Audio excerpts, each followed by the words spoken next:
Something all right, yeah.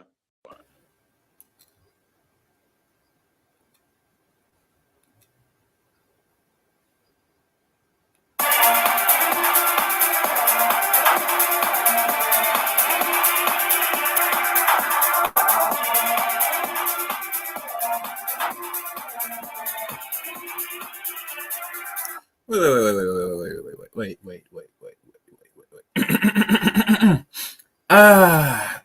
It's been a while. It's been a long time. But it would not be fitting on the thumbnail and the title above. We're going to go to the islands with this one.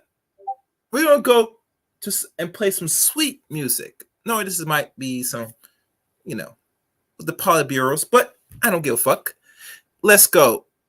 Sing it, Mr. Haymans.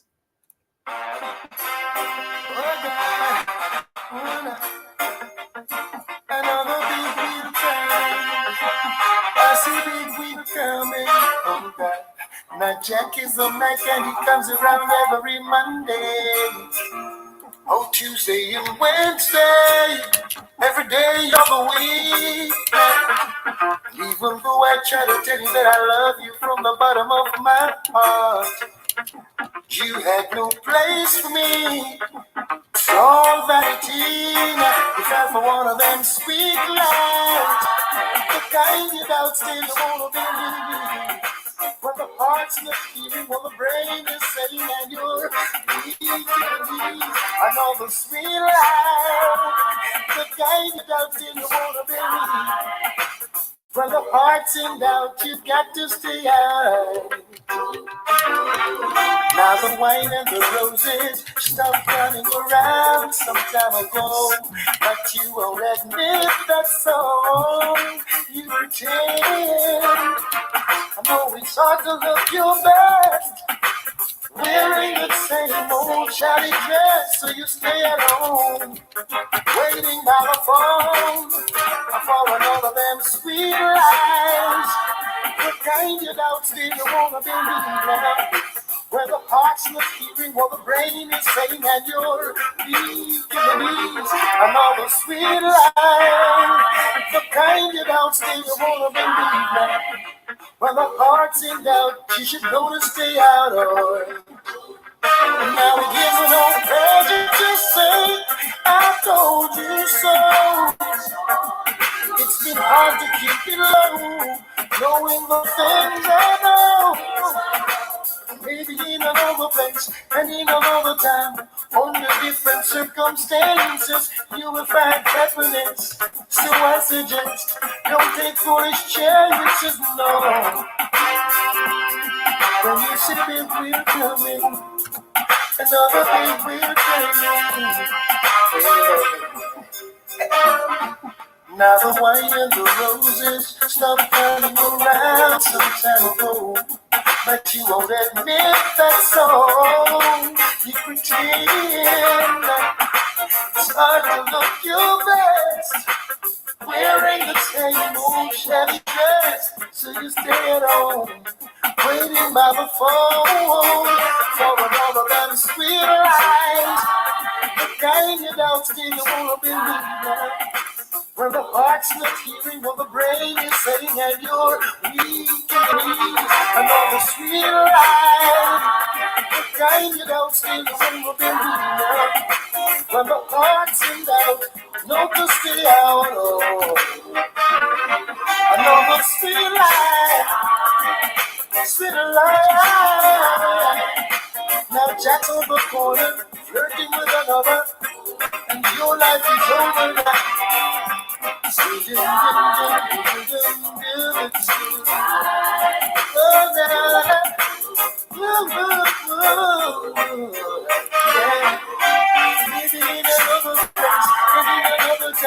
On the different circumstances, you will find happiness. So I suggest don't take foolish chances, believing in sweet lies. The ones you don't see.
How many $100 super chats did you get in the I've last lost 4 days? count. You lost count. That's right. You know why? Yeah, that's right, girl. Because she gonna say what we want her to say. That's right, baby. Just like the girl in the strip club. She gonna. You belong to us. Yeah, soon women like winners. Okay. They like winners. And part of being winners is money. Part of being winners is men who are successful. Okay. Agreed. I agree Yeah. with it. Okay. So Chantel is running a show. She's providing entertainment, information, and knowledge. And she should be compensated for it when it meets the needs and approval of the men for which it is designed. And it meets their approval. And they pay for it. And they say, you go, keep talking that talk, we're taking care of you. And what's wrong with that? And she's providing them, wait a minute, and she is providing what it is that they want. It's called a reciprocal relationship. It works all over the world. It works. I provide something to you, and you provide something to me in return. And we're going to keep going round and round until one of us gets tired. But usually that's what happens. When it's done right, when it's done correctly, it don't stop. It just keeps going. I agree from a... Now, the minute she stops, wait, let me finish. The minute she stops providing the information and the talking points and the things that the men feel like need to be heard is the minute they can cut off the flow. So stop acting like there's something wrong with that. There isn't. It puts power in your hand.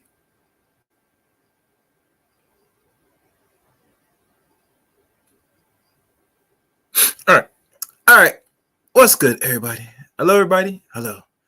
It has been such a long time. Very long time. Damn. I feel rusty already doing this already. But you know what is. As you know, this is Chaos Reign here. And today, I have to go back and bring it back again by unpopular demand. As you see the thumbnail and the title. But before I give the title for today's stream, if you're new to the Chaos Reign channel, welcome new people that is here and following and subscribe to the Chaos Reign channel. And for those that are going to be future subscribers, you know the drill, you know the deal. You hit that red button. You hit that top notification bell for uploads and live streams here on the Chaos Reign channel. Also, you can follow me on Twitter at Chaos Reign 7. Follow me on Facebook, Eric Reign. And last but not least for now, just for now, join the Discord service of the Chaos Reign channel. Now, I don't know if let me see if I have the link for the Discord. I'm going to drop it here. Let me find it. Where is it? Come just checking something. All right, let me post this here. All right, let me find my Discord, and I'm going to drop it in the chat room for those. And at times up here I will look at some of the likes. Let me see my board. Oh, and I have some sound bites too, but yeah. Where is my Discord service? Let me find it. Okay, I think that's important. Oh, here it is.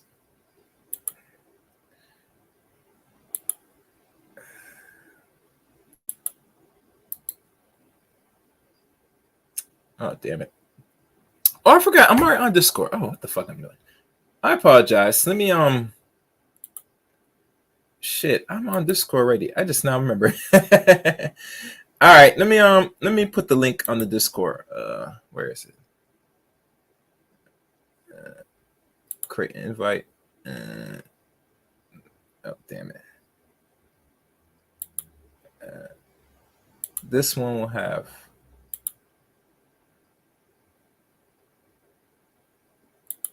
All right. Okay. I got it now. So I'll post a Discord link here. And for those that want to support the channel, let me put that there too.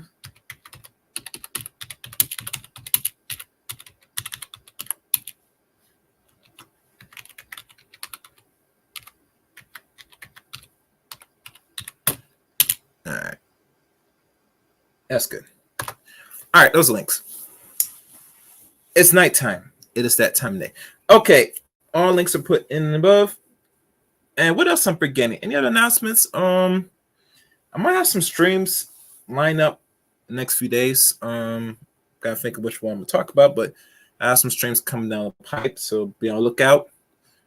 Also, I probably might bring in a particular tech man onto the channel.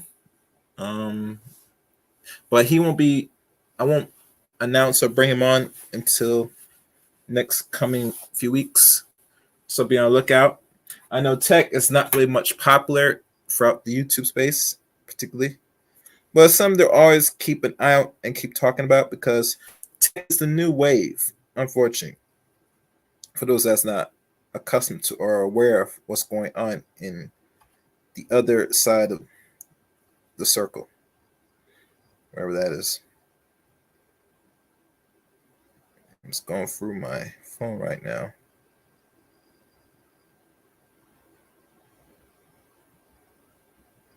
Oh, wow. It's getting crazy out here. The feed's crazy. Anyway. Yeah. That's unshameful. I just saw something on my feed, guys, so don't worry about it.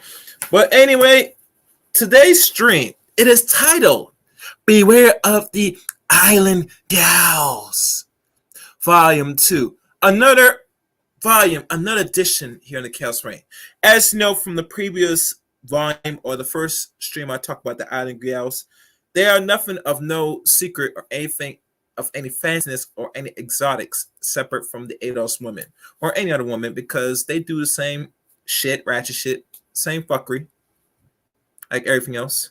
And trust me, they will coddle to you if they need something from you, just like anything else.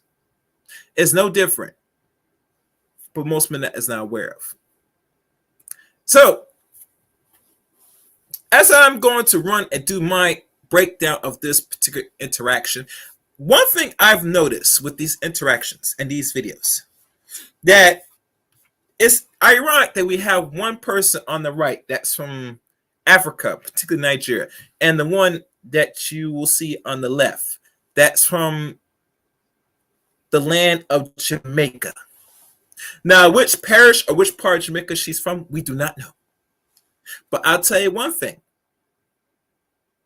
As y'all know, and most gentlemen or men are catching wind, that Jamaica does have the highest form of maternity, what do you call it? Maternity fraud. In regards, who's the daddy or who's the papa? Poopa. Poopa. I don't know. We don't know. All I know is she has been slinging so much and she is constantly spreading out and getting constantly fucked in all areas. Back shot, front shot. She is, even to the point, and I mean to the point loosely, she goes off and she engages something like this. And I mean like this, loosely. Your body look good, girl, you sexy. Girl, the way you get that body there. Inna your body right, are you ready? Girl, the way you get that body there. Miss Little Long cute, girl, your body sexy. Insect, girl, broke up on you and make me sick. Your cold body, you drive man crazy. Girl, the way you get that body there. Now, as you know, because that alone, that enough women from Jamaica, especially, they are breed and they breed hard. and they get fucked hard too. So obviously, for most gentlemen that's not aware of or are familiar with the maternity fraud in that part of the island, there's reason why that is so high. The women got the right body and the right figure and the right hold to lock you in, and you just don't know. Else, some of them probably won't bang or screw without no rubber if you play cards right. So keep that in mind. So anyway, no further ado.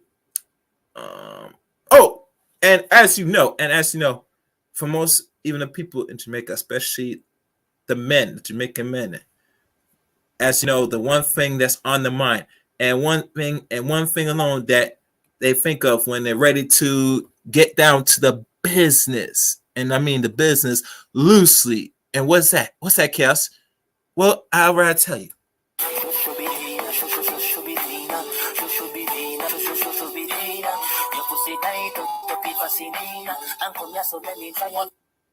Yeah. Anyway, what's good? I see someone in the chat room. All right, no further ado. Let's do this breakdown. Pull up this meme. Oh, wait. I forgot the banners. My apologies. I had to put the banners. We will use fair use for this one. As you know, this is, my takedown. Here we go. Into it, right? Let's do it. So Let us first discuss what SYSBM is. Well, I don't know. I don't even know what approach I should take it because I did make flyers. Take your time. I'm here. Cheesy like that. All right.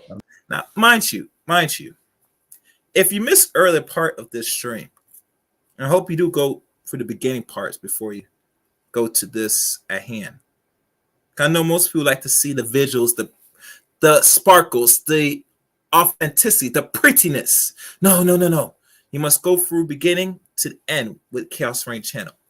There's not one point I always start from the video and we talk. No, we start the breadcrumbs you pick up to lead to the trail of what is at hand. Everything's good. Sit back and enjoy DD02D. So no further, let's continue. And as you know, you see the sign, fair use, and all that nonsense. So for those of y'all who are confused, they have SYSBM. I have absolutely no idea who came up with this acronym. This is just something that I'll tell you who came up with the acronym. It's a man with the tinfoil hat, or what they call wearing some type of helmet, or what they call it, those type of Viking. No, Viking. Those like those weird It's a special mask they put over there. He puts over his head and covers his face and nose and talks like he has like the English accent. But obviously, this man, and y'all know who I'm talking about. He's the one, from what I can remember, came up with the term SYSBM. And I've always said himself. I think majority of black men, and let's have this conversation, have always saved themselves from time in, time memorial. And just nowadays want to let the whole world know that we're saving oneself and save oneself in front of leaving either Babylon or what they call Timbuktu, or wherever you want to call this Western world, and say we are going somewhere else and we're going to flaunt and use our own things in good ways and good manners. Matter of fact, obviously, when women in America does not want to give up the pussy, the only second place a man will search and he will look for, it'll be in this.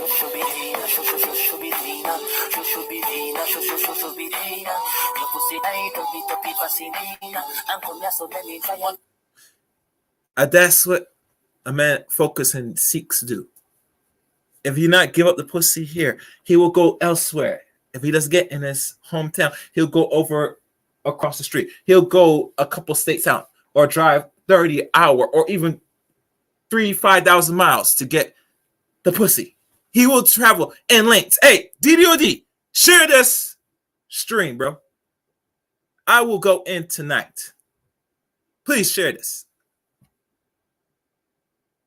As y'all know, the island women from Jamaica, Trinidad, Barbados, any island, don't be fooled, brothers. They're just the same. They're the same. If it's not something you could do for them, you better have your wallet ready.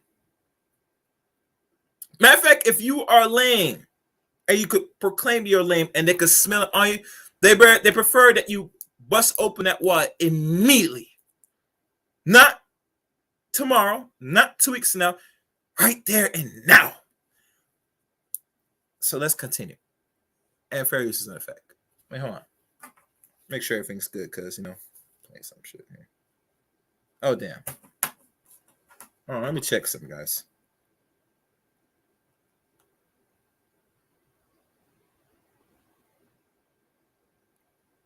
All right, I'm good.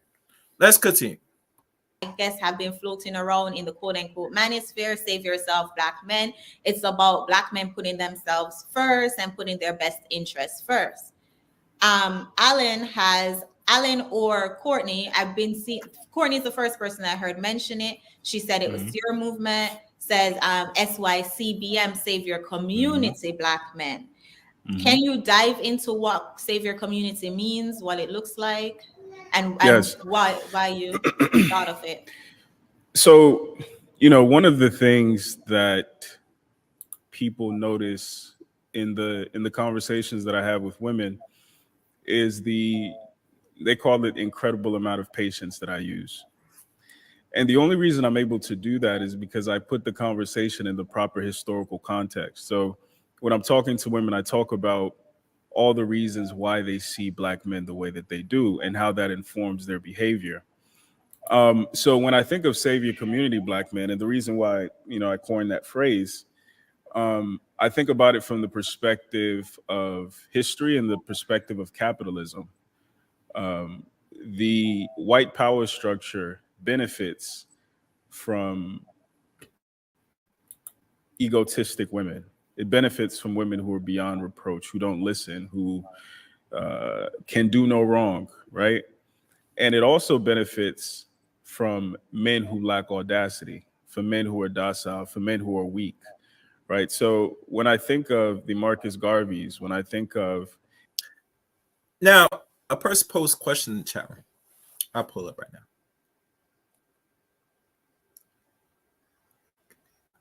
Well, I had this conversation with Mr. Miller about the community, the black community, and he said that we have no community because we don't control nothing or have any ownership in this community. Now, in my opinion, we are people that reside in neighborhoods, but if we want to talk about actual communities, you have to have some form of control at the end of the day. Other than that, you're just niggas shacking up. Now, is there anything to be saved? Well, if it's not destroyed fully, I'm not sure if anything needs to be saved or reconstructed or fixed. Personally, it's niggas living with other niggas. I mean, this is as raw as I could get and tell you, DOD. But overall, the one Mr. Allen said about Marcus Garvey. Marcus Garvey philosophies came in an era where it was needed and was a necessity. Now, in the 21st century, there's not much of emphasis or necessity for Marcus Garvey in the 21st century. And much as I don't want to say this, but because if I reiterate, and trust me, I have read, I believe, both books. One, The Life and Philosophies and Opinions of Marcus Garvey. And if I had to recommend a book for some people to get in regards to understanding more about the brother, I would say that book is the one book you should get. And matter of fact, as I'm talking about this book, let me find it right now on. Let me Google it right now. Marcus Garvey. Let me type him up right now before I continue. And make sure you hit the like button, please. Share this.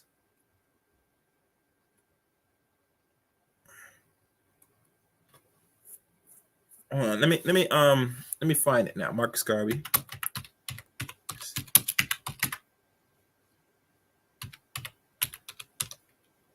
All right, Found Marcus Garvey books. Good.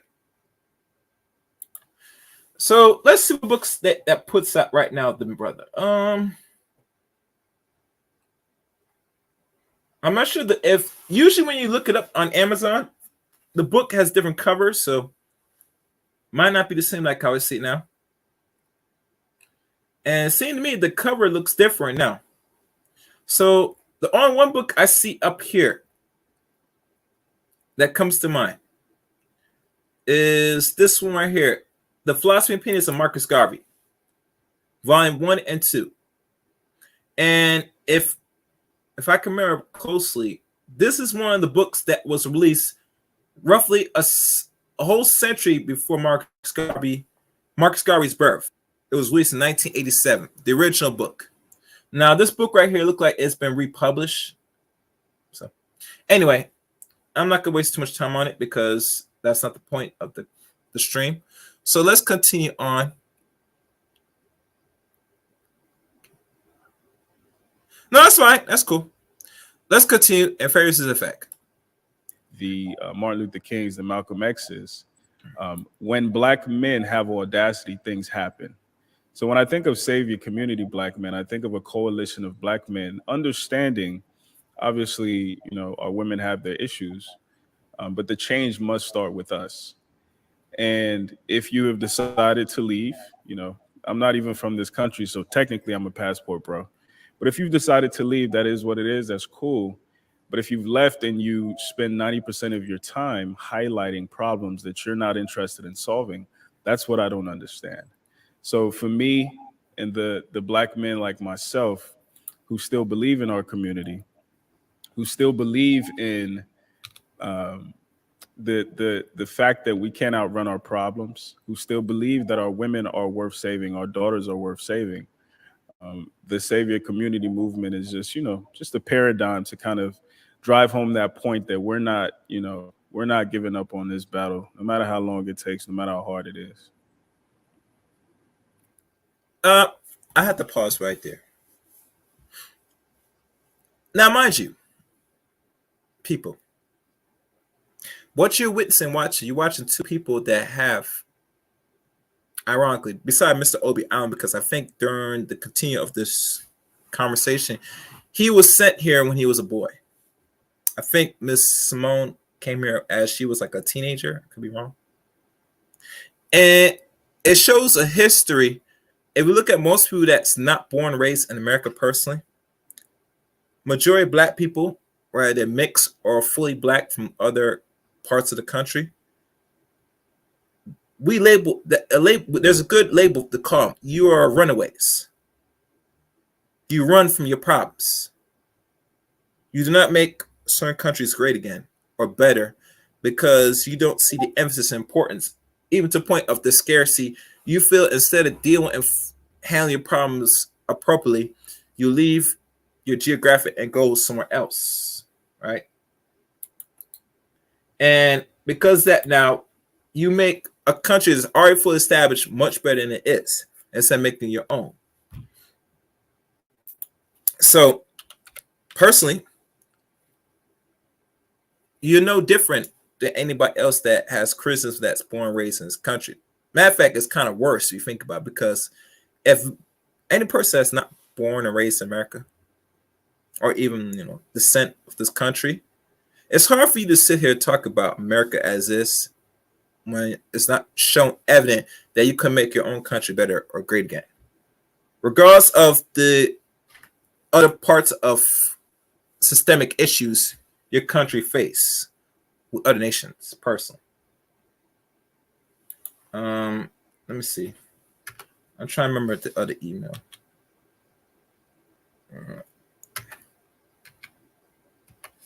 All right. So let me continue. I'm trying to find this email here from my good friend. But let's continue. Fair use and effect. Okay, thank you for clarifying that. Mm-hmm. You said that it was, and I'm taking notes, that's why I'm looking down. You said that it was a for men like yourself who believe in the community. So correct me if I'm wrong, but it's like to believe that the community, there's hope in the Black community. Yes. Okay. And like how would that look like based on the current states of the community, like in terms of like a time frame, like what changes would happen for the community to be better? Absolutely. And, the problem is multifaceted, the problem is complex, and the problem was instituted over generations, over decades, right? So it's not going to change overnight. I'm not naive. However, the part that I want to play is the part when it comes to information, right? The ways that we think about ourselves, the ways that we think about the world. So one of my long-term goals, and the only reason I'm on YouTube, is to eventually be able to create media that tells our story. And when I say our story, I'm talking about the global Black community that tells our story authentically and that tells our story from our perspective. And I think that alone can change the paradigm of how we think about ourselves. And when I say ourselves, how Black men think about Black men, how Black women think about Black women, and how Black women think about Black men, and vice versa. And I think that's just a step in the right direction, especially given the fact that this is one of the very first times where Black men have the mic, where Black men are in the driver's seat, whether it's on YouTube, whether it's on, you know what I'm saying, on the street. But Black men are the ones who are shaping the narrative and literally standing up for ourselves in the global kind of zeitgeist. And I think it's important that we're responsible with this time and that we keep the main thing the main thing. So for me, the main thing is, what are my future sons going to have to deal with in the world? What is my daughter going to have to deal with in the world? So if we can at least reshape how we think about ourselves, I think that's going to be really, really powerful. All right, and I don't want it to seem like I am just asking you questions. So if you have Another thing, this man has good intentions to seeing the community thrive and do well. The problem is we are already decades and a dollar short of making that reality. And I'm going to explain why that is. And I don't want people to have the hopes and deny that things cannot be fixed personally in regards to airing this broadcast, is that you have to think about the bigger context and climate we are in, the position we are in at now as people. Let me go into the comment section and see who is. Let's see. He said, globally, that's not going to work here. There's the divide in that. Yes. KS, can you put it in link for the panel, bro? I'm going to break down. Probably at the end of this, I'll see. I'll think about it. D because this is more of I'm trying to go through this as thorough as possible from my point of view. It's a lengthy stream, personally. The actual stream. I'm not gonna go through all the points. I'm probably going to fast forward potentially, but we shall see, because right now I'm already almost 30 minutes in, so I want to go as far as possible.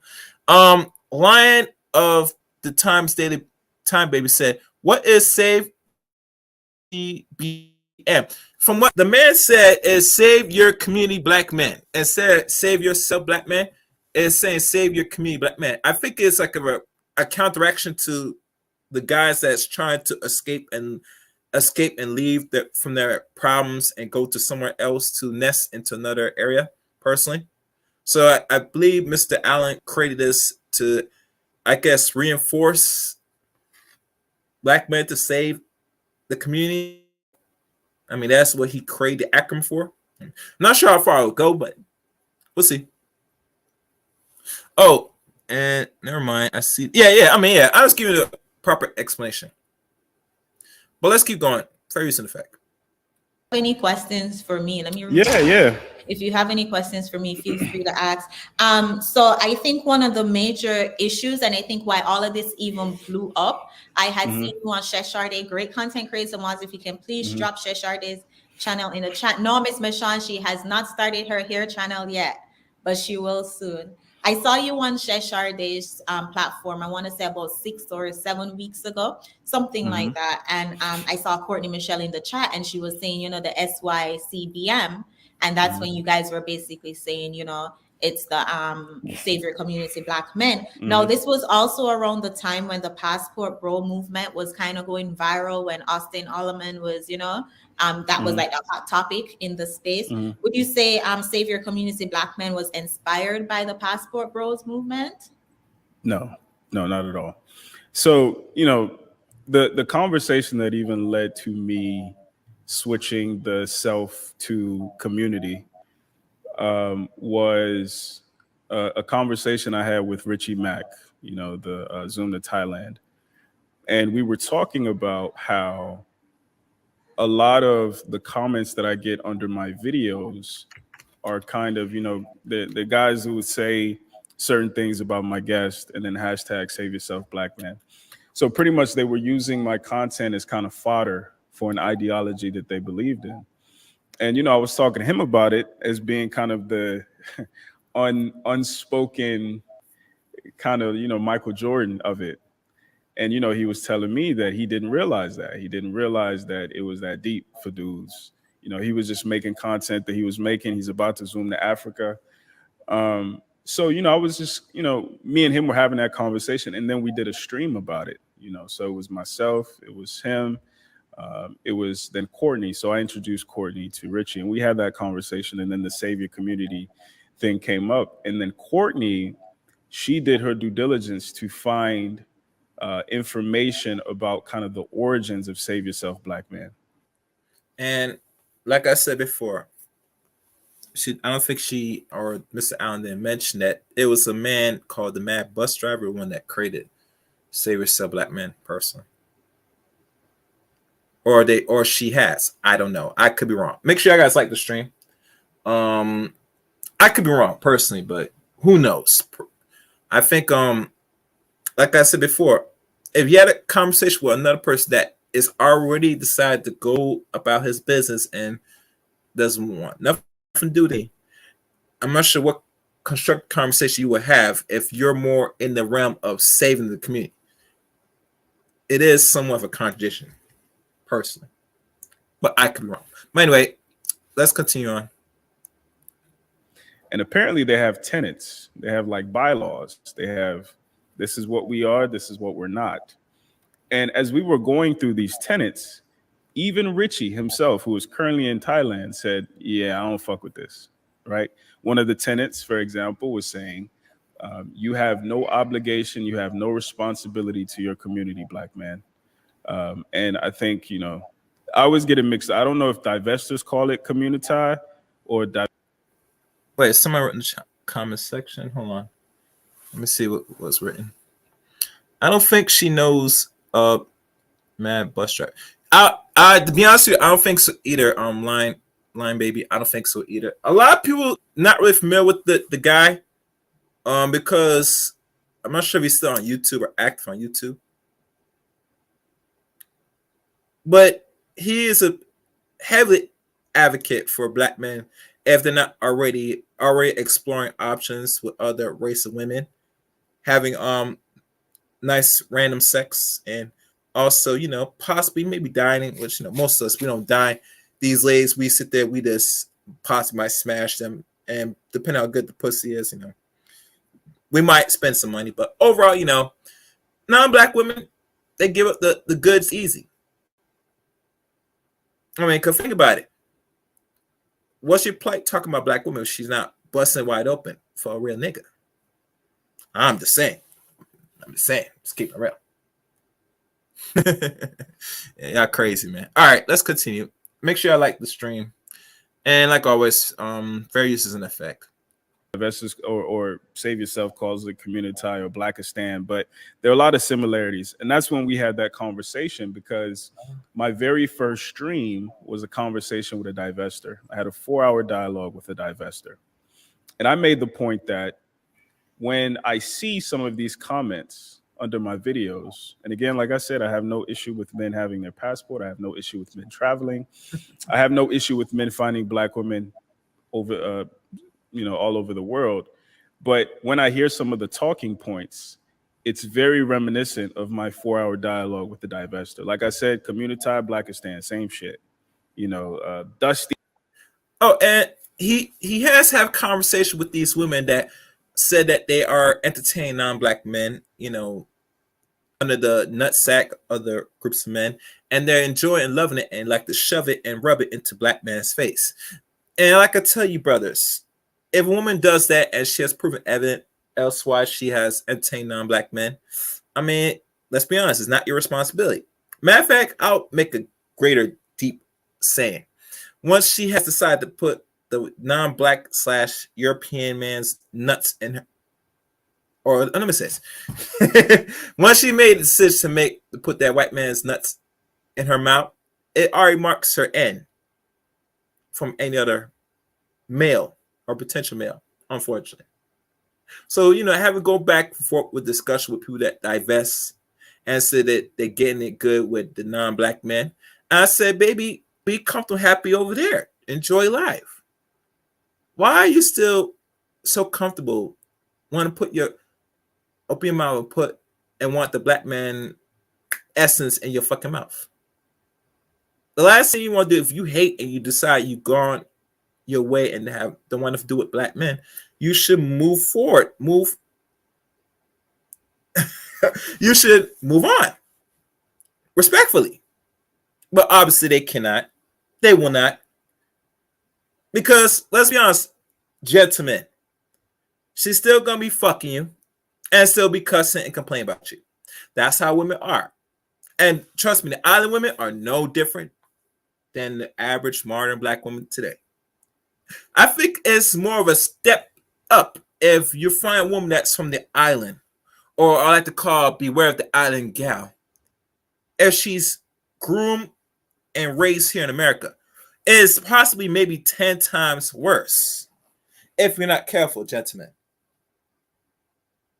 We all know how feminism runs deep and high in many areas and many institutions. So imagine how you deal with a woman that is not from here and she gets the Western education that fully indoctrinates them that they're strong, they're independent by choice. And let's be honest, you cannot be independent in a Western first world nation because you have to lean and depend on something, especially from another institution, which is the government. You're not independent, you're actually so dependent, personally. Anyway, let me read a few more comments and I'm going to continue on with this. What's on here?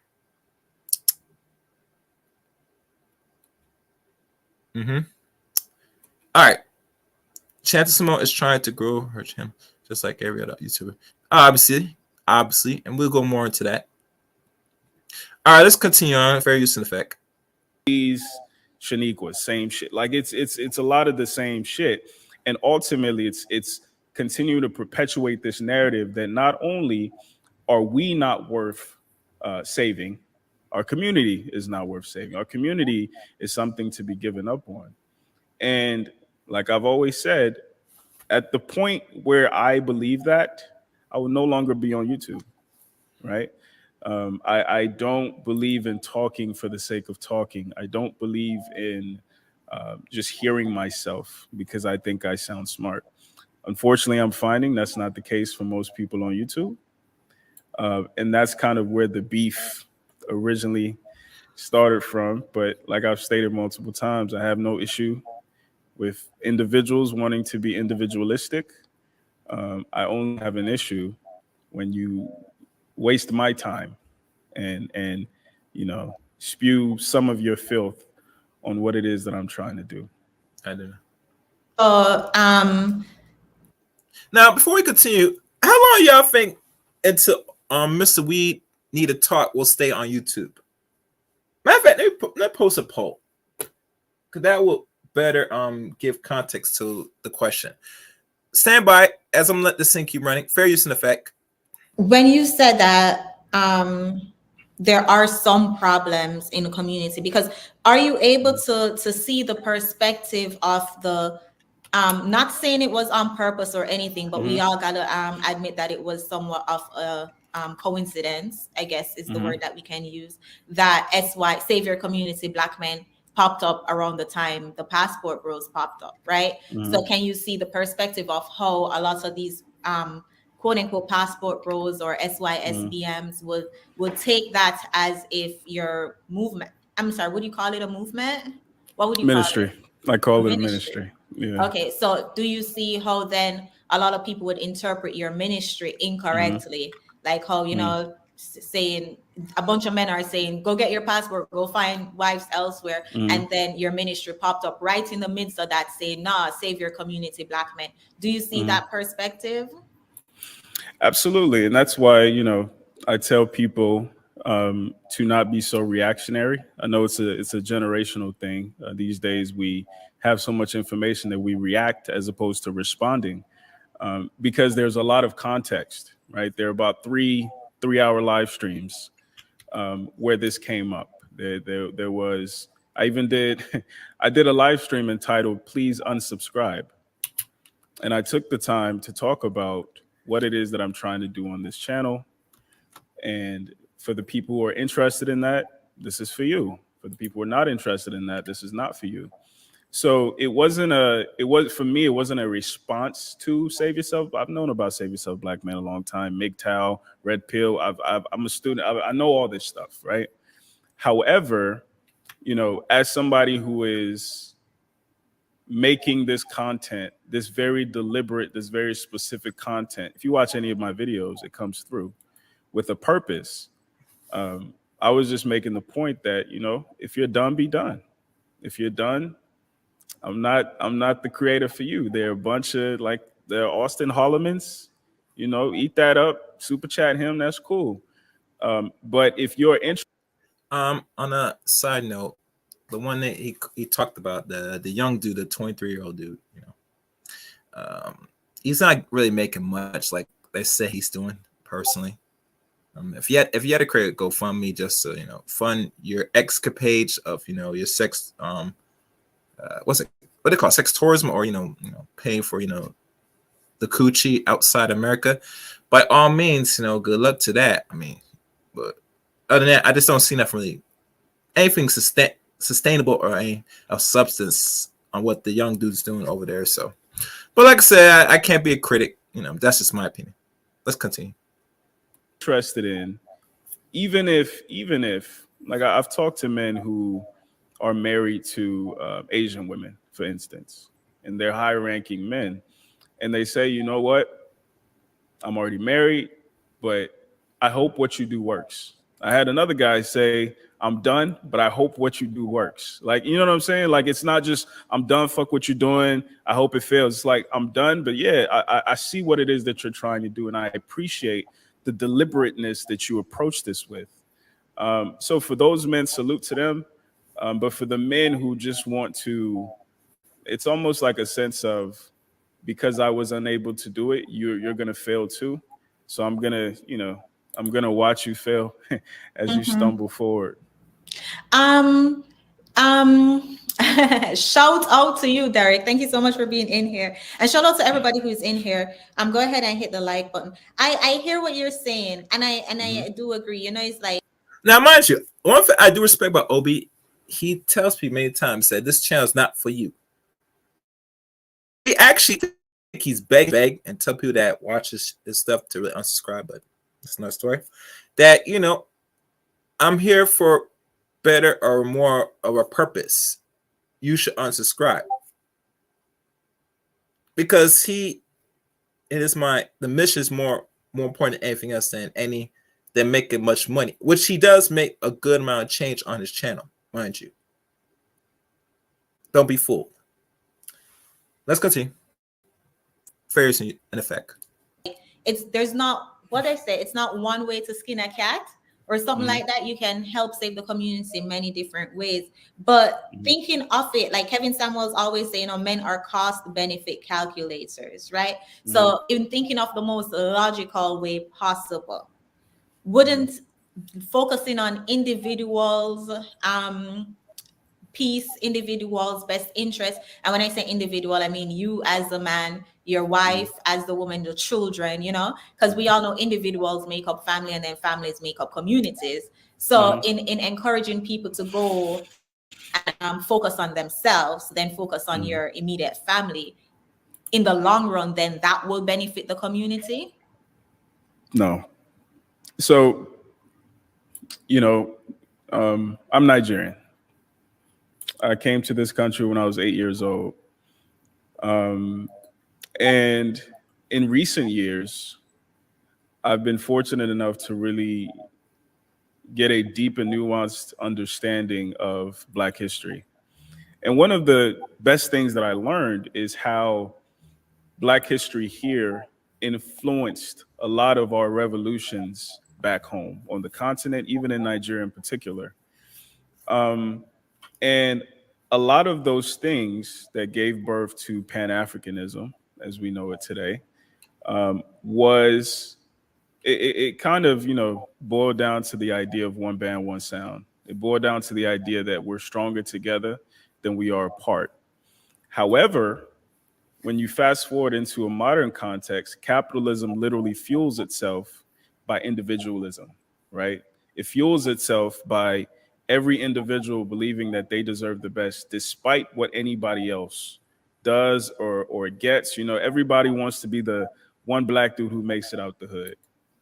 And I don't give a shit what happens back home, right? But then when you think about, the African concept of Sankofa, you might be flying, but Now, everybody knows no one doesn't know what Sankofa is unless they got a book on it. Now, I remember there was a book that was written by Sankofa. I can't give you details about that because I haven't read the book. But I think if I can remember what Sankofa means, return, I could be wrong. If anybody that's pro-Black or African, that's RBG that's in the chat room, please, you could write it what the word Sankofa means to me. If you can, I would appreciate it. I'm seeing here. Oh yeah. I'll do you one better. Yeah, he did came right, which the community he's talking about. I'll do you one better. Line time, baby. Oh yes. Oh, thank you. Fact return. Thank you. If my math is really correct, and I know it is, if he came in this country at 8 years old, and he's now 29 years of age now, what year you think Mr. Obi Allen is? For those in the chat room that's still watching, I'll give y'all a hint. Let me see if I'm able to share this. Wait, I don't want to share this because it's gonna mess up the video. Will it mess up the video? Let me see. I'm gonna bring the video down and let me see if I could do this. you have to turn around and look back at what's going on. It's inherently an idea Okay. of All right, it didn't mess up. Let me do this. Where is my good calculator? All right, you say he came in this country at 8 years old. So if he's 29 and 8, let's do an interesting map, shall we? Let's see. Sorry. Let me pull up presentation. All right. This is just only a brief pause for a second.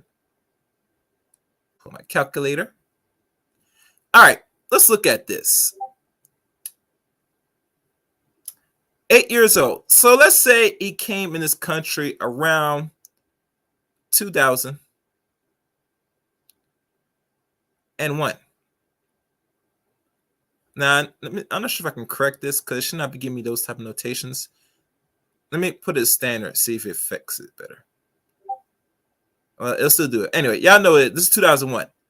And let's say we take a step back and we subtract this from 8 years of age. What number do you think it's going to give us?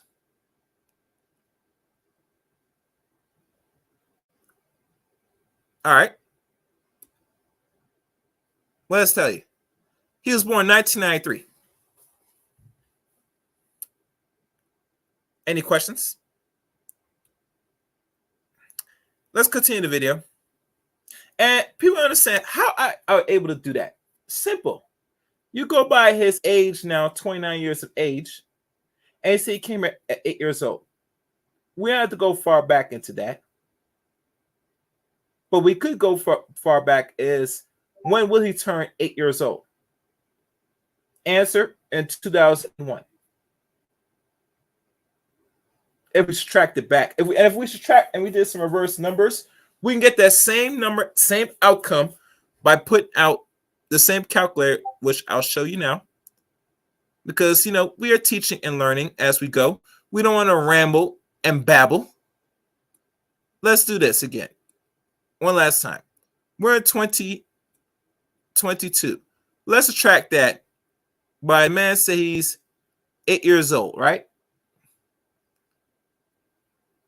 So let's say, where else I put 29 years of age? I think it's going to give me some weird numbers, but let's see. Now, it gave me the same year. So, same math, same problem. Enough of that. Let's continue on with the stream. Fair use and effect. You owe a duty to your village just as much as your village owes a duty to you. So no, there's no historical backing of individualism leading to a collectivist mindset. Typically, when people are individualistic, they never go the other way. Okay, we're having a great conversation. I'm appreciating this. I know a lot of people. I shout out to you, Alan. Shout out to everybody who is in the chat. This is sidebar, right? Mm-hmm. Hardly, especially in on YouTube, you will hear a conversation with people who have opposing views speak, and they're not shouting, speak and they're not cursing, speak and they're not talking over each other. And I know a lot of people are foreign to that, like we don't see that. Let's call a spade a spade. It's always screaming and shouting, calling names, using emotions.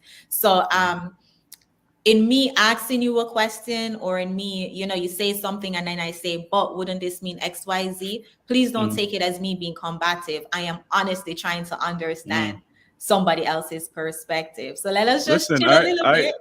I'm not talking to you specifically. I'm not saying you specifically. Yeah, no, but just to add to it, like I really appreciate it, and that's one of the main things that I'm hoping to achieve through this channel, because there are times when I'm interviewing somebody and they're completely missing my point. I'm interviewing somebody and they are immediately combative. And one of the things I've hoped that I've been able to do is at least model how to approach and conquer, in a way, combative conversation. So I try to lead by.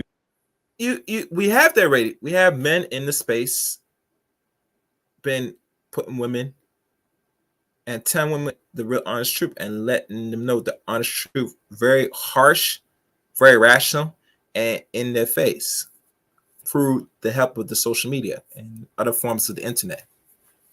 That's how they combat uncompatible or compatible women, personally. Anyway, fair use and effect. Example as much as I can. You had said something that stood out to me. You said one black dude making it out the hood, that one black dude making it out the hood mentality.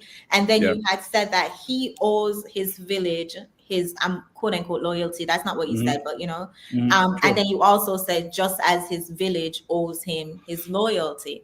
But then with that being said, in the current state of the black community, is the black man owning the black community its loyalty? Is the black community giving reciprocating that loyalty to the black man though? That's a very nuanced question, and the reason I say that is because we've heard the African proverb, if a child doesn't feel embraced by his village, he'll burn it down to feel its warmth, right? So I completely understand that. I've been a black man for all my life, so I'm not speaking of this from the outside looking in. With that being said, that's specifically why I approach this conversation through a historical lens, right? So when I'm talking to women, and by the way, like today's episode was episode 95, right? And before. And that's a lot of damn episodes. How many episodes do you think you guys he produced in 1 year? Does he produce 30 or roughly 100 episodes in 1 year? I want to hear y'all thoughts. Let's continue. Fair use. For that, We Need to Talk was a nonprofit in colleges. We're at 7 different schools starting in 2013. So this isn't new to me. Roughly when he was 20 years old. The reason why I take the historical context route is to put things in the proper perspective. Like we have to, for Black women who have this visceral negative reaction to Black men, we have to talk about Birth of a Nation. We have to talk about propaganda. We have to talk about mass incarceration, because if we're not talking about these things, it's easy to oversimplify it to, oh, Black women just look at us as criminals, right?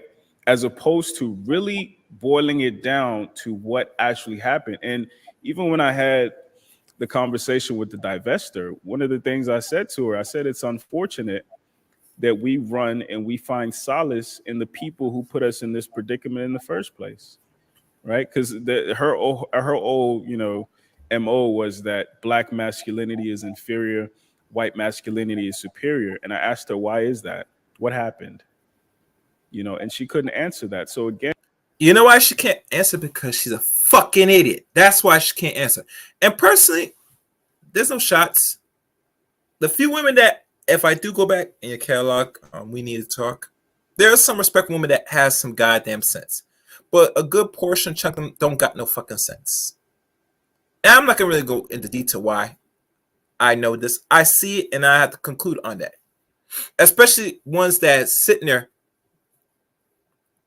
When you explain to them the real root of the symptoms, they like to go through the outcomes and already the effects. And personally, a good portion of Black women do not respect Black men because they do not see the Black man of anything of any substance as what they consider godlike. They'll look at the non-Black man as God. So take everything verbatim, even his information verbatim, and he's easily revealing and telling more about himself than you.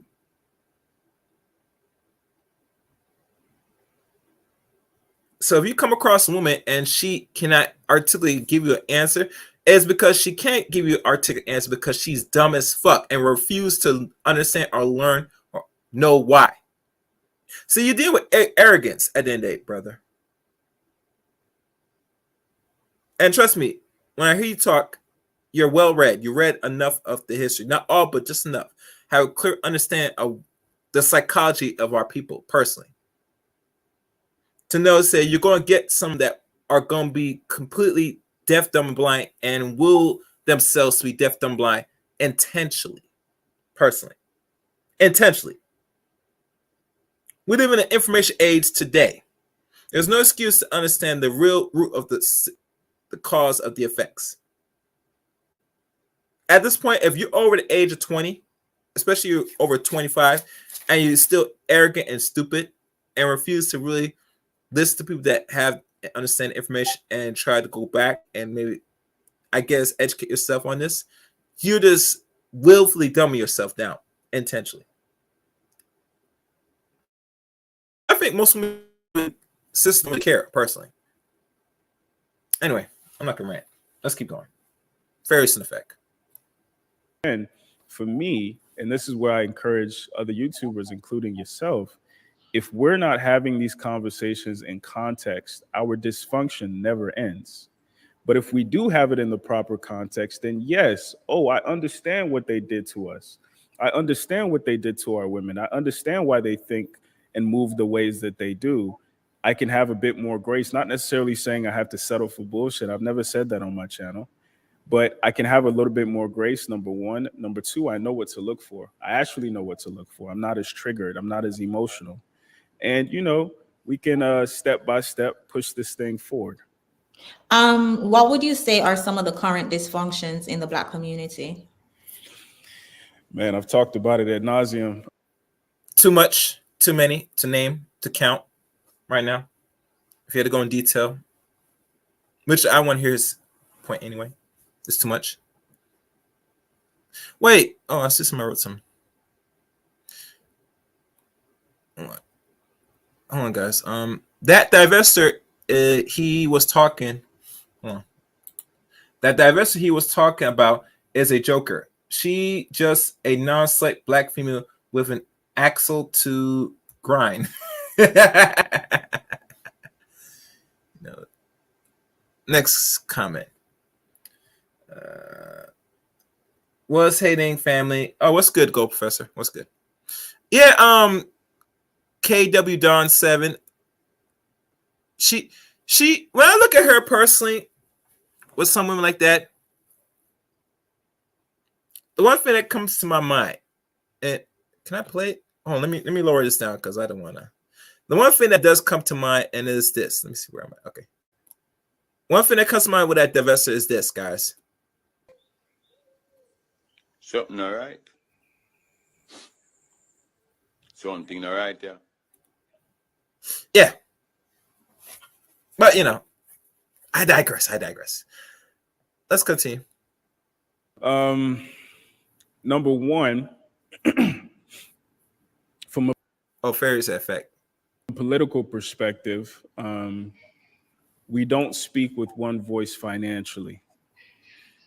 So for instance, the Asian community has the lowest voter turnout rate, but they have super PACs.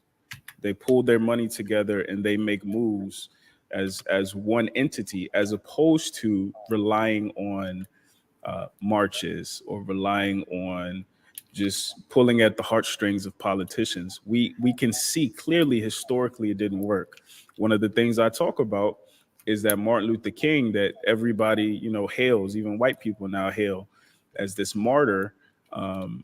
His rhetoric changed from "I have a dream" to "the other America." He wasn't assassinated for talking about the kumbaya, we could all live together. He got assassinated when he started talking about economics. He started talking about we are owed, well, not we, but black people in this country are owed reparations. That's when he got assassinated. So again, our first problem is money.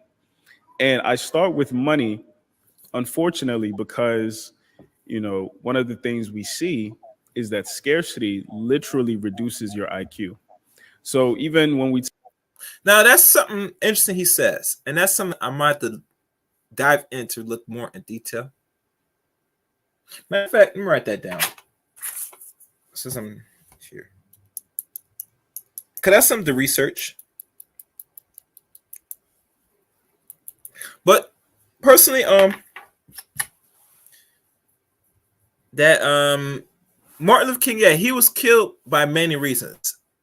But one thing that is evident is when he start change his direction and how he want to see the movement going, that's when he draw a bigger target on his back person. And mind you, Martin didn't really get back to his militancy. Because remember, Martin always had guns with him because he's born in the South. So he knows the importance of protect himself. All that turn the other cheek and non-resistant nonsense, he was persuaded by another weirdo. Y'all might know the weirdo I'm talking about, to make him go this route. But overall, Martin was not no soft, short black man. It's just in the last few years, after civil rights has met its course, he had to tackle more bigger things, which really is the cause of the effect of people, especially black people. So let's continue. Fairies in effect. Talk about all people twerking at restaurants or people doing this dumb shit or this dumb shit on World Star. Poverty, scarcity mindset has literally been measured to reduce your IQ, reduces your ability to think functionally and think, from a higher place, from a place of consequence in the whole nine. And that's what leads to the things that we see. So money. And then from there, we get into education. And then from there, we get into families. And all those things are intertwined, right? Because, family leads to generational wealth, Yeah, you're right, Go Professor. That's one of the biggest things you could do is when you talk about you want your check and say, what? I got some for you. I got some nice hot for you that's going to really stick it in you. Yeah. Fairies in effect. Wealth promotes family. It's all kind of a beautiful cycle. But it all starts with what it is that happened to us. Let's start, and I appreciate that you focus on I wrote it down, historical, through a historical lens, right? Because we need to know where we're coming from to know where we are and where we're going, Absolutely. because if we make the same mistake. But in looking at it from a current lens, right? Would you say that, in my opinion, family was more prioritized back in the days? We had the dads in the household, we had mommy, daddy, kids, but in the current lens, in current society, there are a lot of single moms. There are a lot of people having kids also wedlock, and then we can even break down the statistics that say that there are more percentage-wise single moms than there are single dads. So what that tells us is that multiple women are reproducing with one man. How do you think that affects the state of us helping the community, or a black man, sorry, I said us, a black man helping the community? Going back to the point when you said, it's what he owes his village and what his village is willing to reciprocate. If in the current state of the village, quote unquote, the black community, it's reciprocating a lot of single moms. It's reciprocating that the obesity rate is over 55%. It's reciprocating that we got a lot of people wearing bonnets. As black women, we're not into our image. I haven't even shown any of my gifs yet. I mean, let's call a spade a spade. We have more of these than we do have Gail Nelson's. Shout out to Gail Nelson if you're in the chat. I don't know about that gift, man. That's some weird gift, man.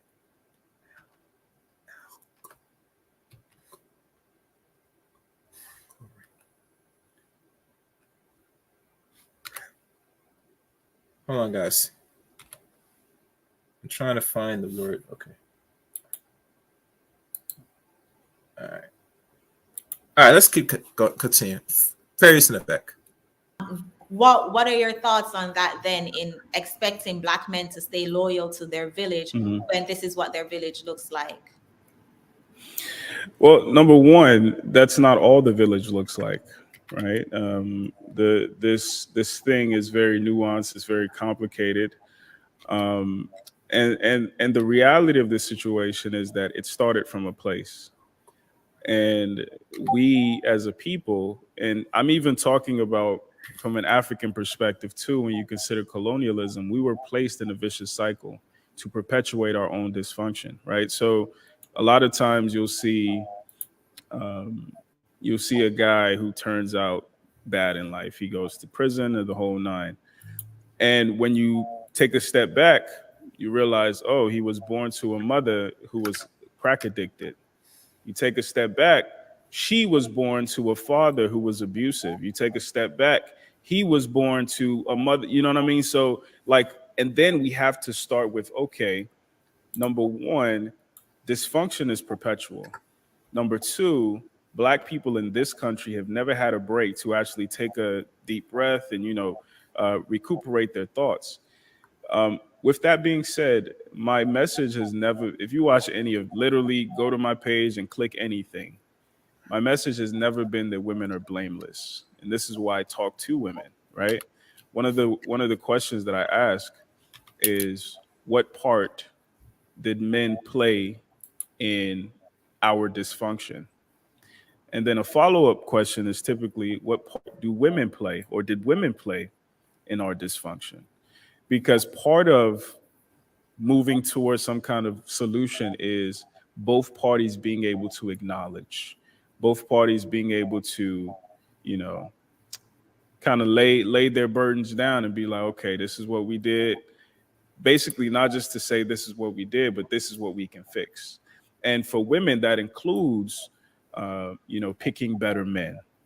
For women, that includes getting their health together. Kevin Samuels laid it out beautifully: fit, feminine, friendly, friendly, beautiful, inspirational. You know what I'm saying? And that is the message that I'm preaching to this women, from a place of, you can do this.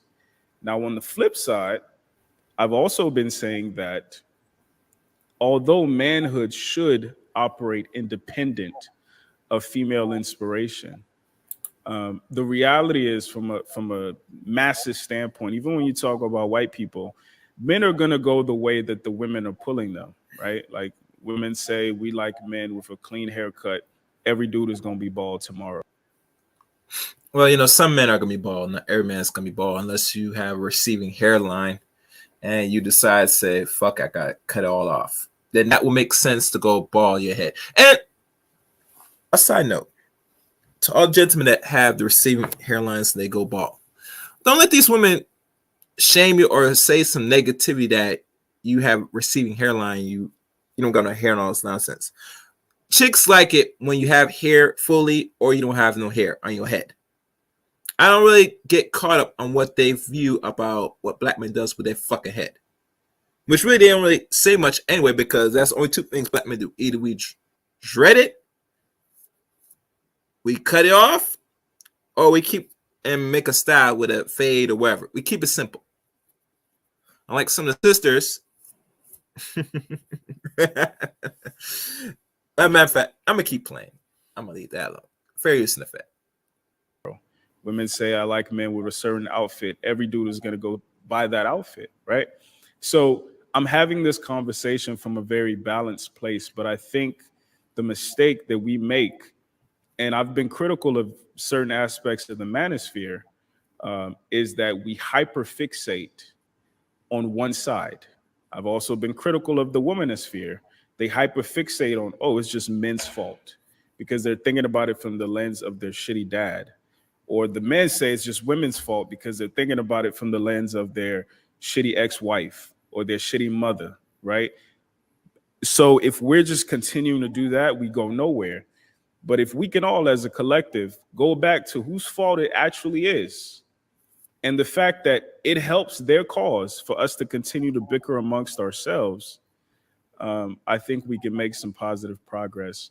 But, you know, both things can be true. And that's why, you know, even though I'm not a Muslim, I appreciate the work the Nation of Islam does, the Fruit of Islam, you know. I wonder if anybody know what his religious affiliation is. Well, since he says he's not Muslim, is he Christian?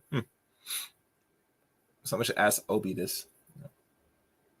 Anyway, let's keep going. Fair use and effect. Because say what you will about them, they got their shit together. The men stand up straighter. The women know they're protected and they're able to rest in their femininity, like we say.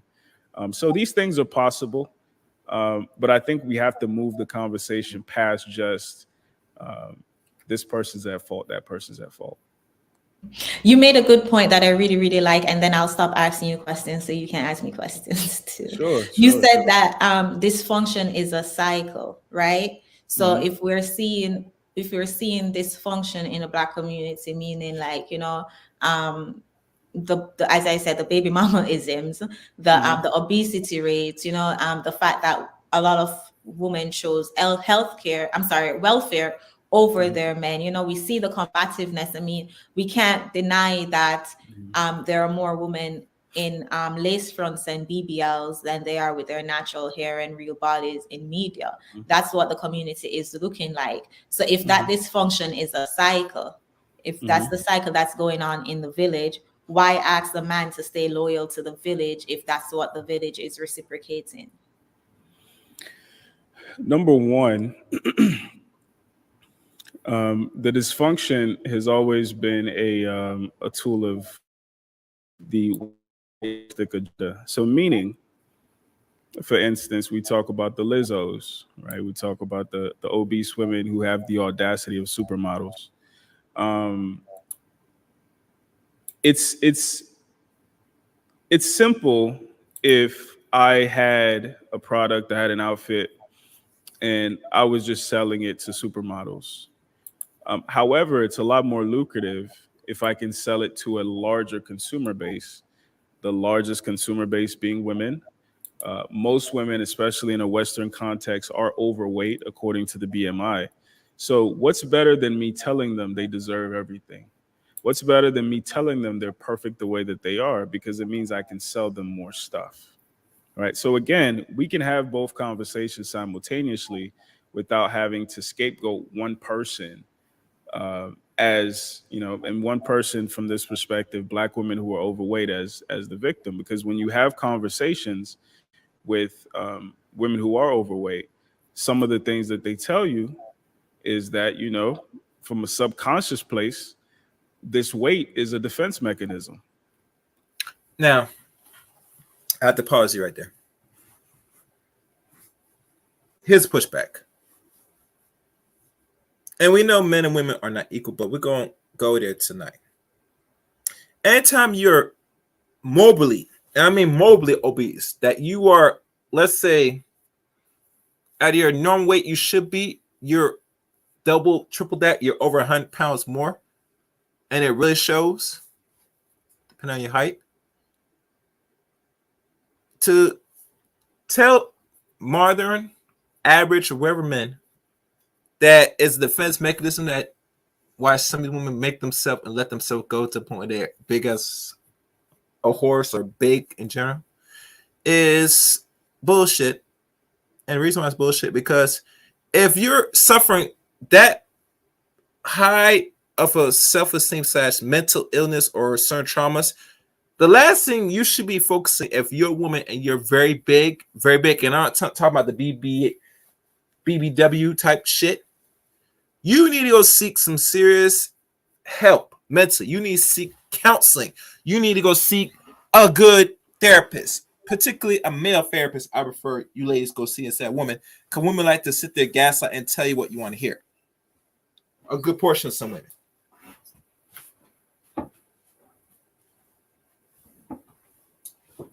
And mind you, we have certain women on here that was once therapists up here, and she did lose her job last time I checked. Y'all know who I'm talking about. I covered this on my channel, like everybody else. That, you know, they're more inclined, if they have this certain mindset, to sit there tell you about your shortcomings, but will not talk about themselves. And to me, it's always a red flag, personally, big red flag. So the time I say you made yourself big because like a defense mechanism, so you don't have no interaction with a man. It's very telling about yourself. You need to go seek proper help. Help, ladies, help. Anyway, let's continue this on. Fair use and effect. This weight is a result of the trauma I suffered as a kid. This weight is subconsciously to keep other people away. Now, that's a different conversation than just, oh, look at that fat bitch over there stuffing her face, right? So as Black people, if we understand, that's called gluttony, my brother. And what was done to us, what was strategically done to us, and the reasons why those things are still being done today, we can have different conversations from a different place. So, you know, I gotta push back on that. I gotta push back on that a little. Maybe it's because of my my personal training background. I do agree that, you know, overeating can be caused by a lot of things. Like, so I personally have clients who are obese because of childhood trauma. Then wouldn't it be, instead of just sitting in the excuse, to go to therapy to resolve those issues? So it's not like, oh, look at that fat girl, look at that fat chick sitting over there anymore. Because no matter why you are fat, if you had childhood trauma or if you just love a pizza or two, it's still gonna be, oh, look at that fat chick over there. It's not the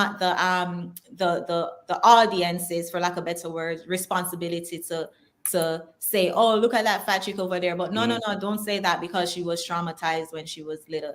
Isn't it? No, accountability should be on her. That's not what I'm saying, because I'm just as critical of Lizzo as anybody else. You know, I think it's irresponsible. I think, you know, it's important to seek therapy. It's important to get your mind and your body together. I'm not giving anybody passes. I'm talking about people who claim to want to move this conversation forward, but are unwilling to take it past just look at that fat bitch, right? Like, from a conversational standpoint, especially as Black people, right? Like, I'm not talking about the Fresh and Fits.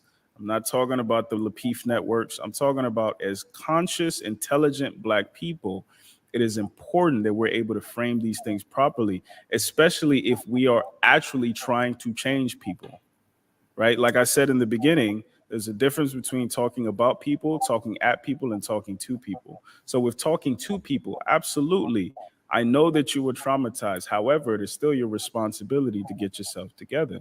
Those are two different conversations. And even your energy in delivering that is different if you're coming from a place of the context of what happened versus just, oh, this bitch is fat and we need to scold her for it. Now, if you're familiar, I hear us talk about that how we need to bring shame back in the community. This will resolve a lot of the mental and shortcomings of people, especially in our communities, the women especially, and we could say the men, but there's a conversation between both men and women on this panel. That if you shame someone, it makes those to take action to do better or always live with the shame in perpetuity. That's what shaming once did and once always done. It's going to force you to either autocorrect or you're going to suffer the consequence, which the community is going to make fun of you and say things in a demeaning fashion that's going to make you feel very uncomfortable being around people. No in-betweens. No in-betweens at all. So, shaming does work, but it has to be brought back.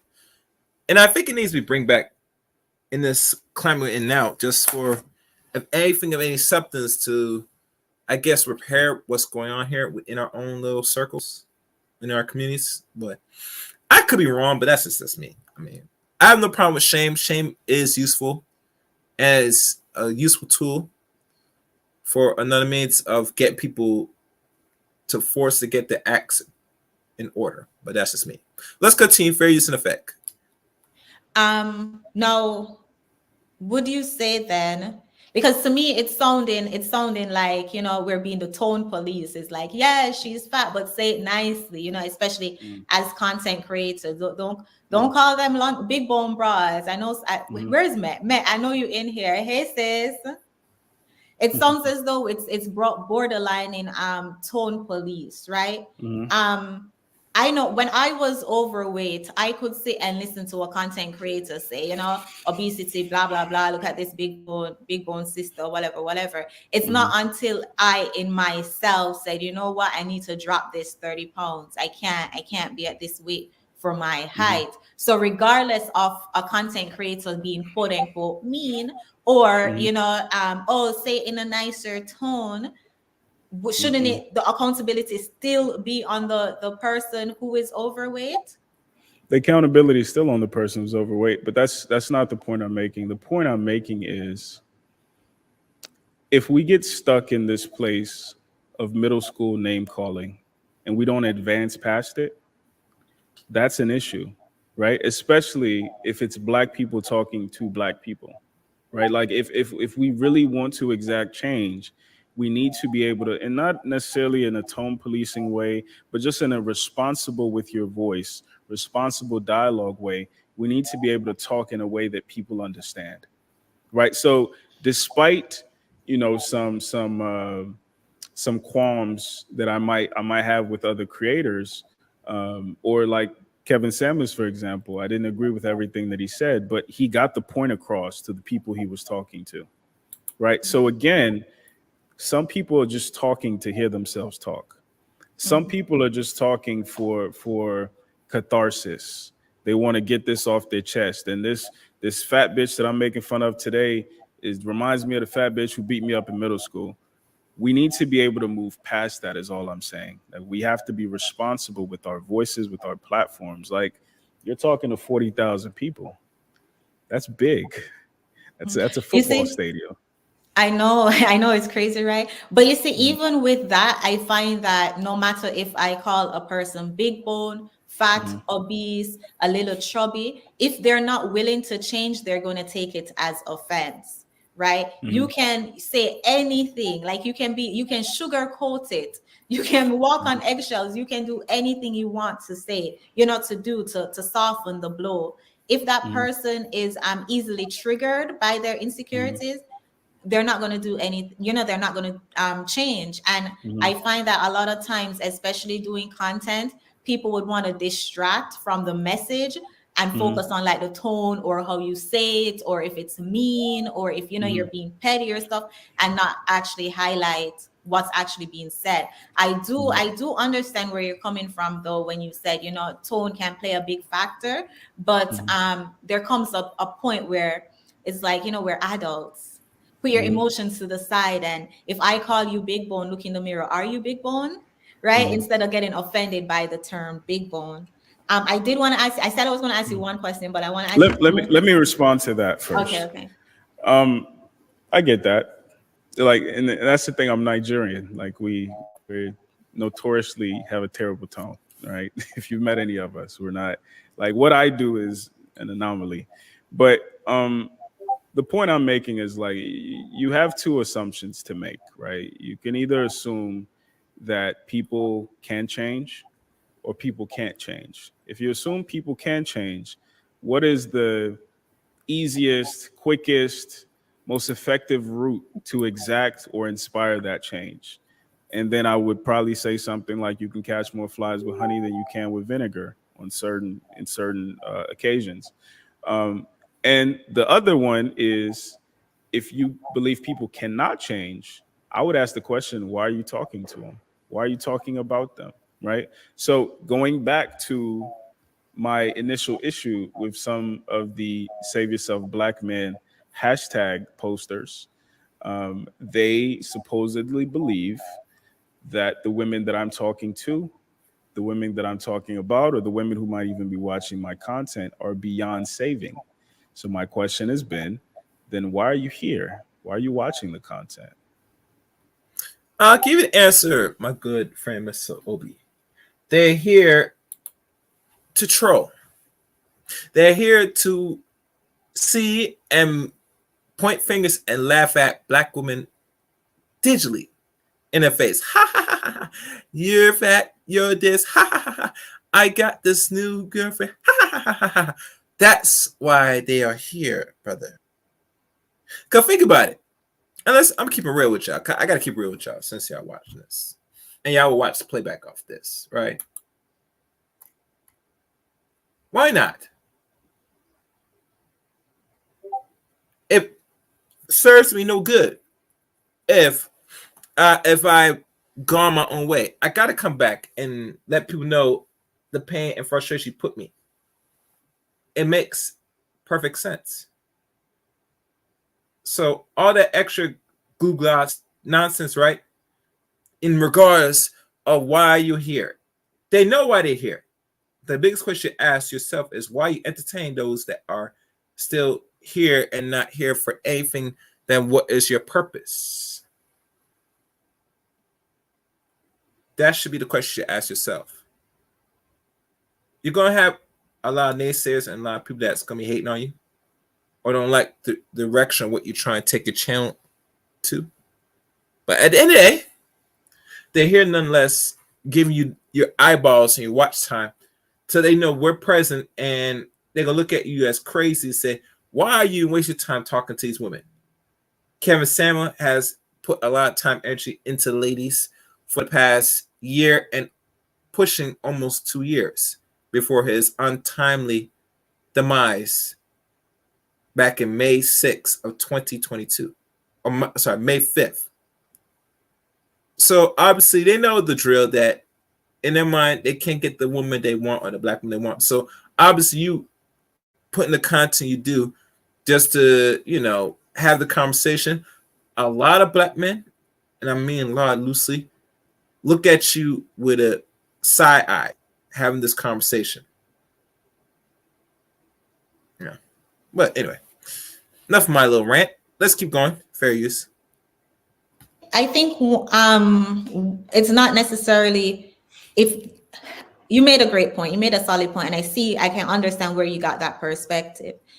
But hear this perspective, right? I don't necessarily think, and I can't speak on behalf of them. I don't know who leave in the comments on your page, but it's not necessarily if they can or cannot change. I think it comes down to if they're willing to change, because I think everybody can change, right?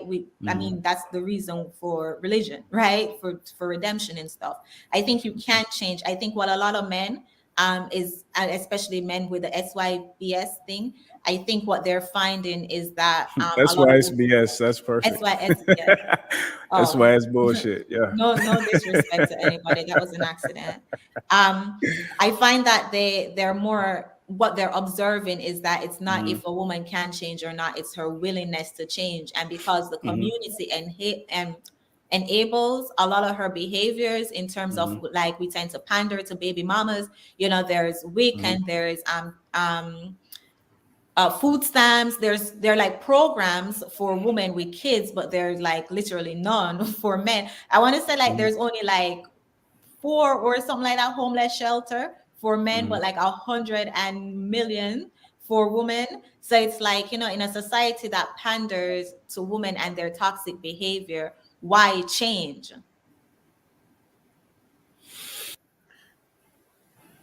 Make sure you guys like the stream, share the stream. I know this one of them streams that I abruptly come up with, but it's something to have more deeper conversation or just a conversation in general. You know why the state fulfills the need for women insurance? Because they know at the end of it, like my good friend Mr. Brown said, they need the bodies. Women insurance do come first under the state, in the state. Anything less than that, men are not looked as first option. They always look at women insurance because women insurance need to be comfort, secure, and safe. That's why you will see the states, certain governments will facilitate and give the shelter needed for women and children because they need the bodies. You as a man, you come second or possibly last. So when you find that there's no homeless shelter for men, there's a great reason. And the reason is that you do not come first. Women insurance come first, unfortunately. And the needs of the state out dictates the regular needs of modern and average men. Once you understand this and know this well, you go further, gentlemen, in the society. And personally, I mean, you are paying for it at the end of the day. So if they sit there seeing you in a disarray, they're gonna look at you with side eye and say, you know, you need to pull yourself out, you know, because you need to spend money with the state to facilitate the needs for the state. Nothing more, nothing less. Once you don't live that purpose, they discard you like anything else. It is what it is. It's a doggy dog world. But anyway, let's keep going. Full fair use in effect. And I'm out of fast forward this. So one of the one of the videos on my channel that I'm the most proud of. It didn't get as many views, but I'm really proud of it. It's called The Anatomy of a Deadbeat Dad. And that whole thing came about because one of my viewers reached out to me and he told me a story about struggling with the child support, the family court system as far as getting to spend time with his daughter, even though that the mother had custody. Now, what was interesting about this, number one, the mother is Ghanaian. The mother was a product of a man saving himself. He made the unfortunate mistake that I'm sure the passport bros and the save yourself bros will tell me, that he brought her to the West. But basically, what struck me about his story, and he talks about this in the video, he says, if you went to a gas station and you knew that you can get free gas by hitting this pump 2 times, guess what you're going to do? You're going to hit the pump 2 times. So his perspective was one that didn't actually make the woman the antagonist. Like he talked about, you know what I'm saying? There are ways that she has made his life a living hell, but he was introspective enough to understand that the system was designed for her to exploit it for her own benefit, right? So we have to start the conversation with the system. So similarly, whether we're talking about obesity, whether we're talking about women's ego, and I deal with it on a daily basis, whether we talk about women's unwillingness to put their pride aside to digest the point, and there are numerous examples on my channel. you have to be able to say why. You have to be able to talk about the historical context because it leads to all this, right? Like I've said, black male audacity fuels revolution, whereas black female audacity fuels capitalism. So if we're not coming from a place of context, of historical education, for the black conversation, again, I don't care what the white manospheres talk about. The women are, doing this, doesn't. I'm talking about black people. If we're not coming from that context, we're wasting our time and our breath even talking. You meant I like that story, and you said that she's aware that there is an opportunity to exploit the system. Having an opportunity to exploit the system, she still made the decision to exploit it. So then wouldn't the attention, the system is there, but kind of like the Planned Parenthood, that was a ridiculous excuse why the abortion rate is so high in the black communities, because they Planned Parenthood in our black in the communities, but nobody is telling you to have unprotected sex. And then once you get pregnant, nobody is forcing you into Planned Parenthood. So the system, the government, the white man, the history, whoever can put these things in place all they want. The accountability still has to go on the person that's walking into it, that's exploiting those systems. What do you think? That's my only point. We can talk about both those things simultaneously. I can talk about, like, when I'm talking. Hold on. Let's check some guys.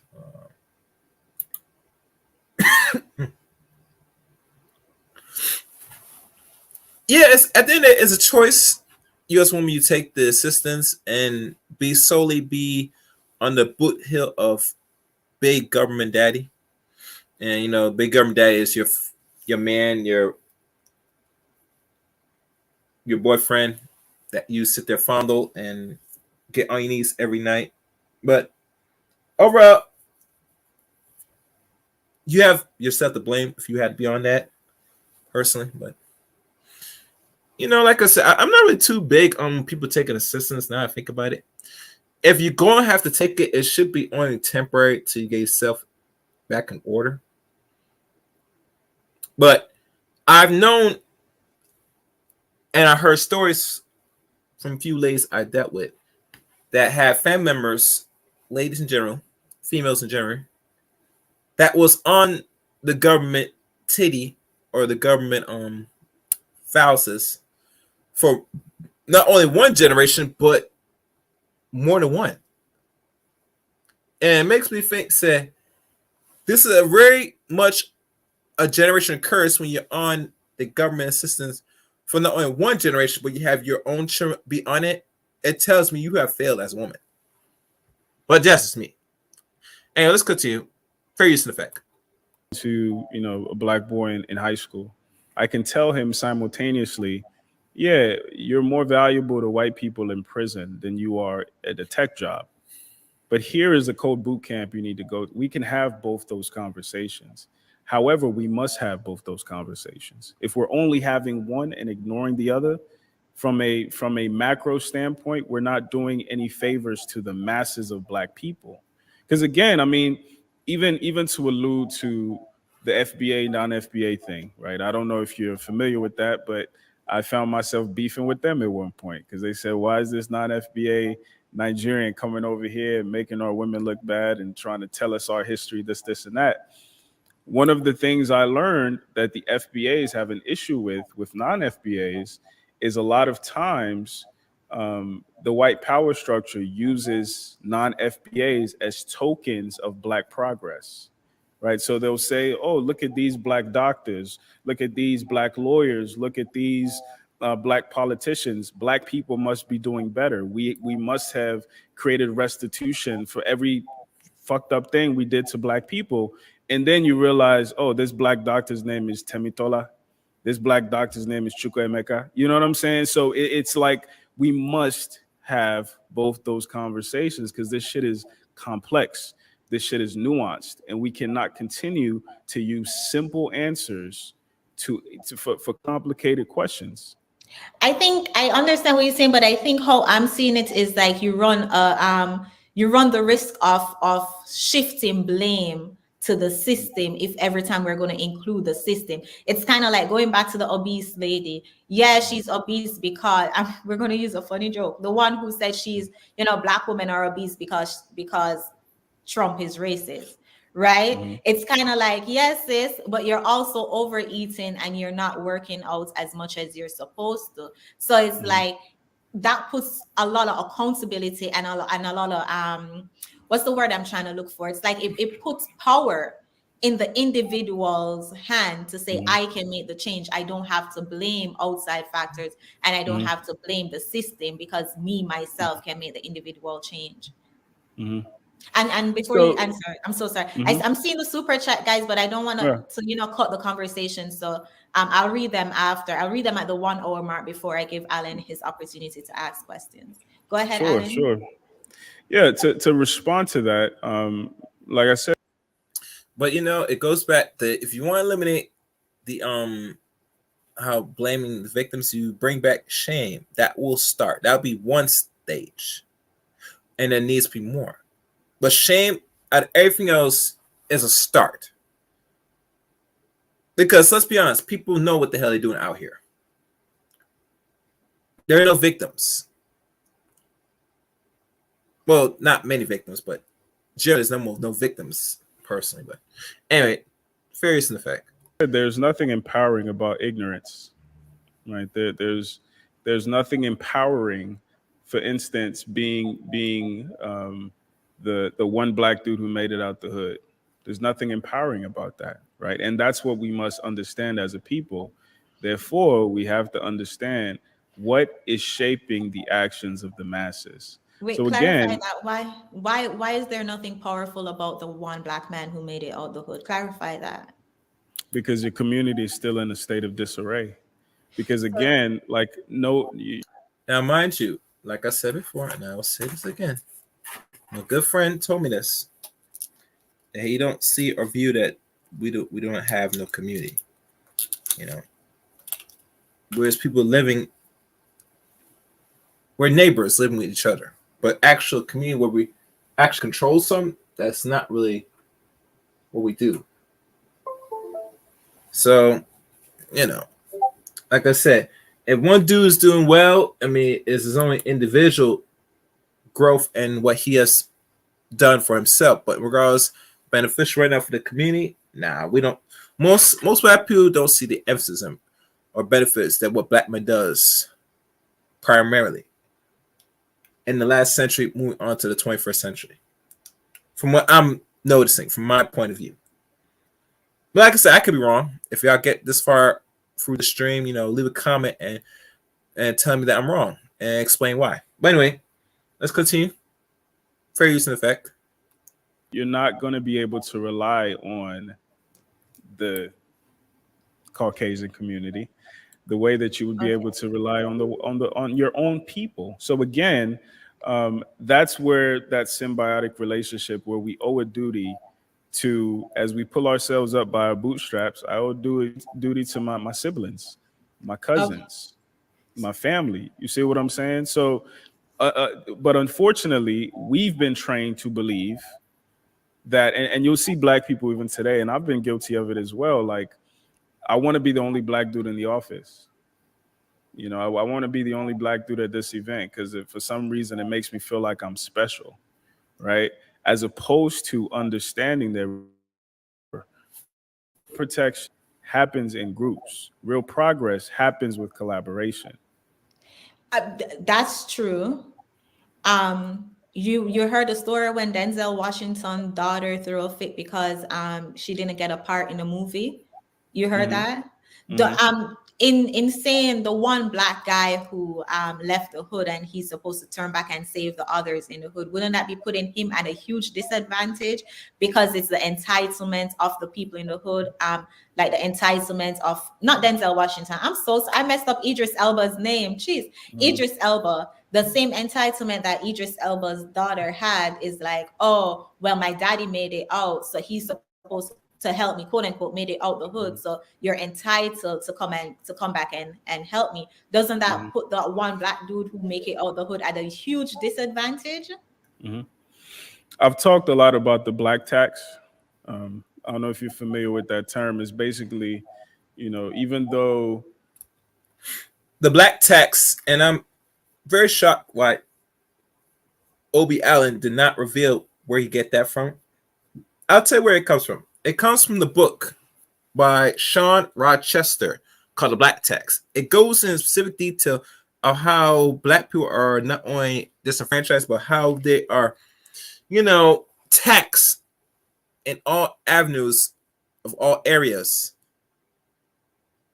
here in the West we call America. I advise every person to go find a book and read that book. It's a short read, it's under 130 pages. Look it up and find it for yourself. But let's continue. Fair use and effect.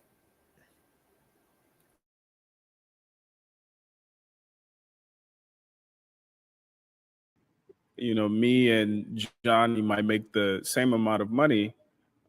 Johnny's coming from a family where they don't need his financial contribution, whereas I am the most educated or I'm the highest income earner. So I have more responsibilities than Johnny has. I understand the black tax. What I'm saying though is from a macro perspective, from a perspective of like a coalition of black men, like we're building in the manosphere, black men who are in communication across the world, across, from the East Coast to the West Coast. What we're building is a network. What we're building is to be able to collaborate, to be able to Voltron with like-minded black people who want to see black sovereignty, who want to see all the things that lead to better sons and better daughters, better men and better women. That's what I'm talking about. So again, if we maintain this individualistic mindset that the West teaches us, that every man for himself, when it comes down to things actually happening, I think, history will show you that you'll look around and you'll see that you're all by yourself and you are prey. What about networking with fellow black men who make it out the hood? So you made it out the hood. Johnny made it. Well, we're not going to use Johnny. You made it out.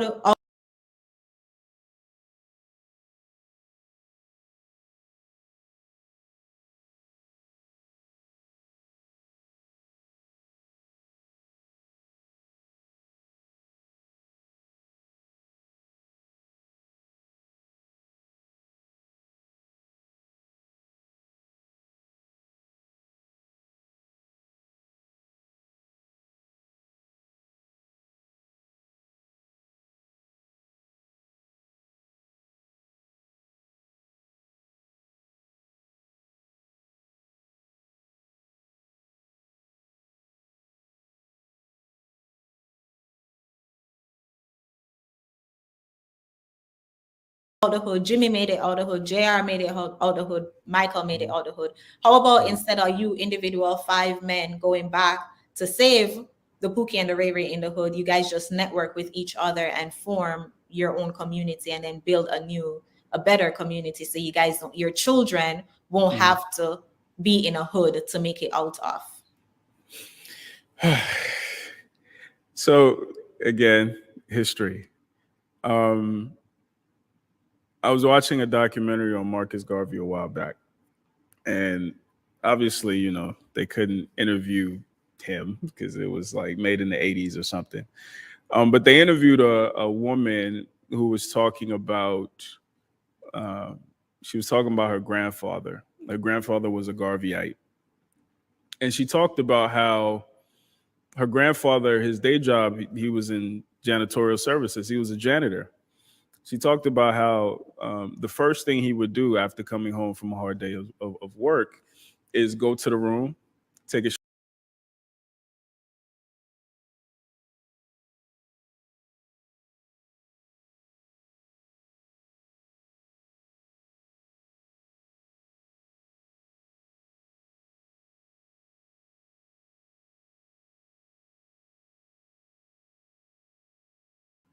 That's why they behave the way that they do. They don't, that's not their habitat, right?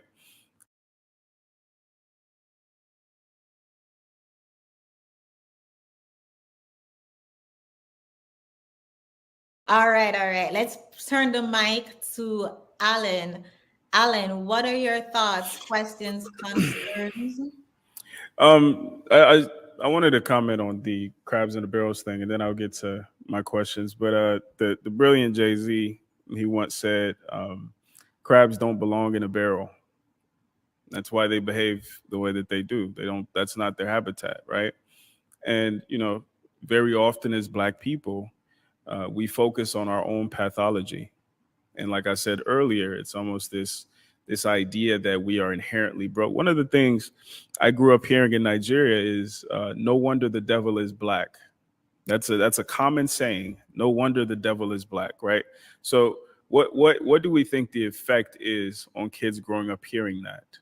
What do you think the effect is on people just casually saying that, especially living in a place where we're bleaching our skin, where we're speaking somebody else's language, we're prioritizing their expats over our own laborers? Like, so all these things are intertwined. Um, so okay, let's turn it to you. Um, what why did you start making content, and what's your goal? Well, I started making content because I realized that there was a disconnect between what men want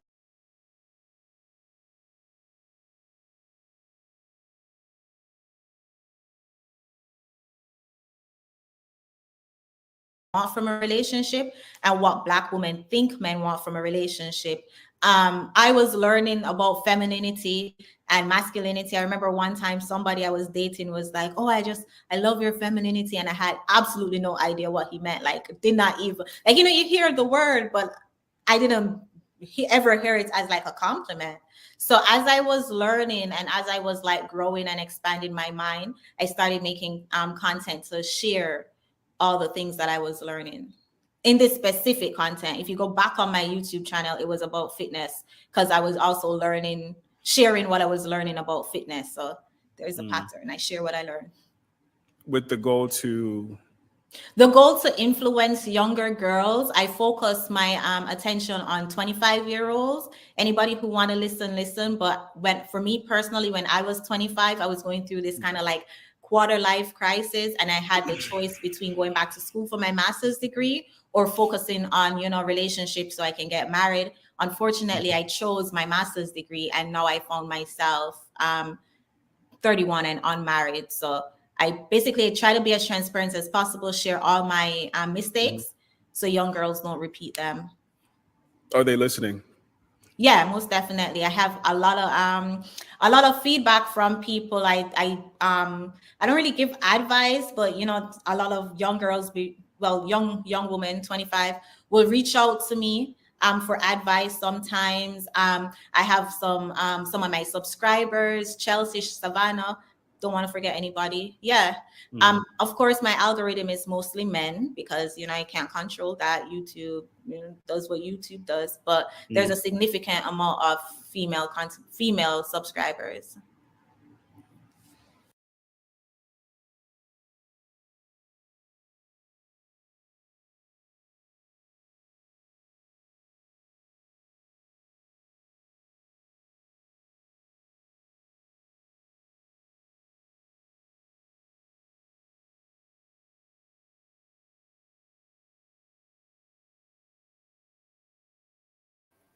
Oh, sorry about that, guys.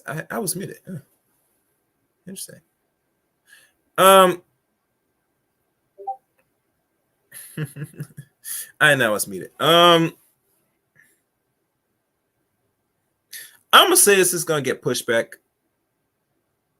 Majority of us that do content YouTube, we don't know what the algorithm really is because we did not design nor we create the algorithm set on this website we call YouTube.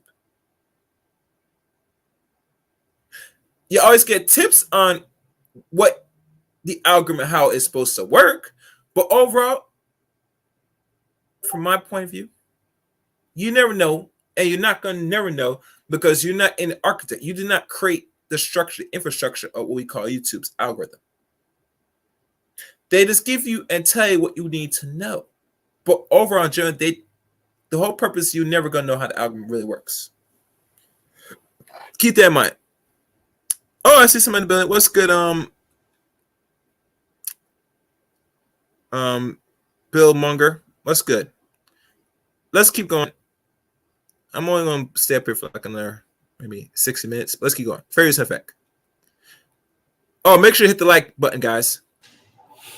That's interesting because with my channel, for example, I'm talking to women, but I'm articulating male talking points, right? And even the series is called Kevin Samuels Started This Conversation. So it put me with the manosphere because of that.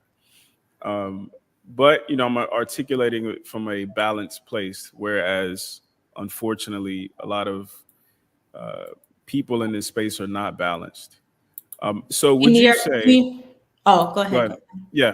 No, So, yeah, I was going to ask. Oh, sorry. Go ahead. Ask a question. No, I was going to ask, in your opinion, have you seen my content and would you say it's balanced?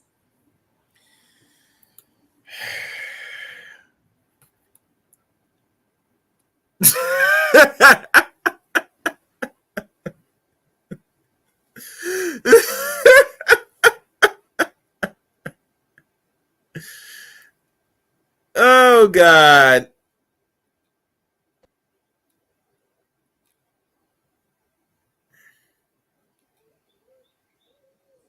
Something all right. Something all right there. Yeah, if he's not really giving you a straight answer, the answer is simple. No, it's not balanced. Anyway, let's continue. Fair use and effect. What I would say about your content, to me, I received it as regurgitating male talking points as opposed to translating it in a way that your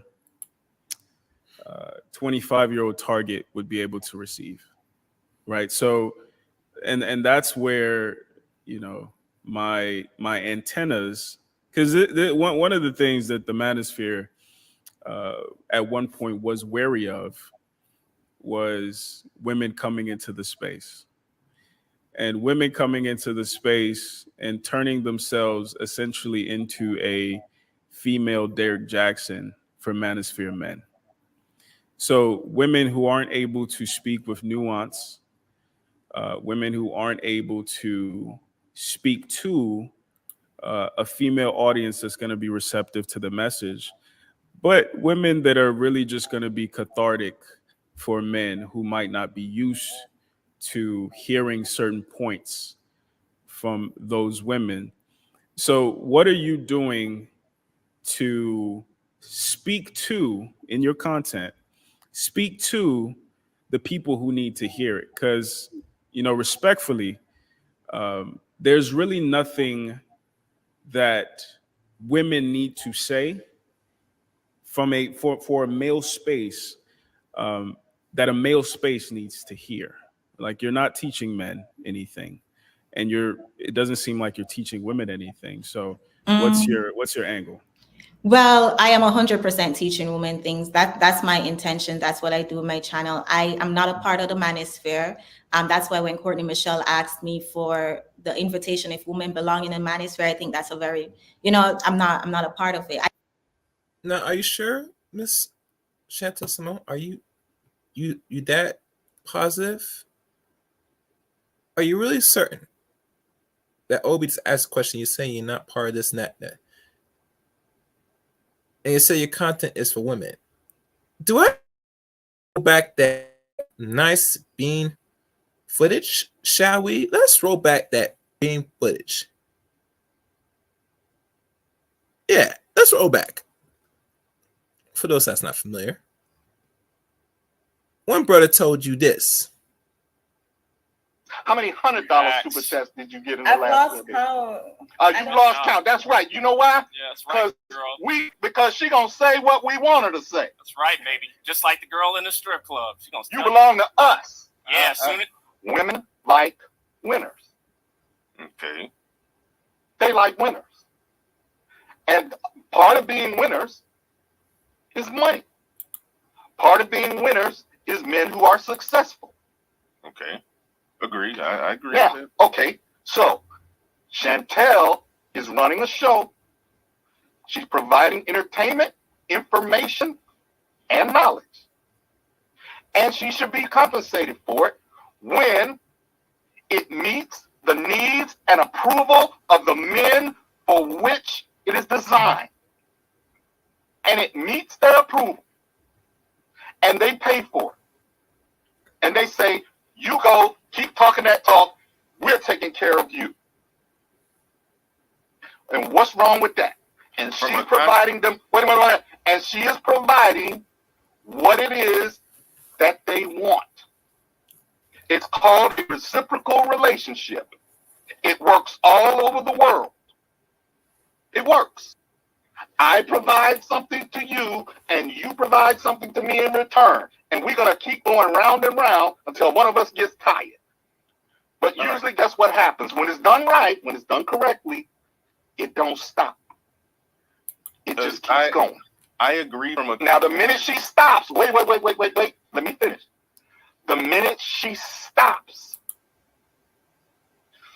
providing the information and the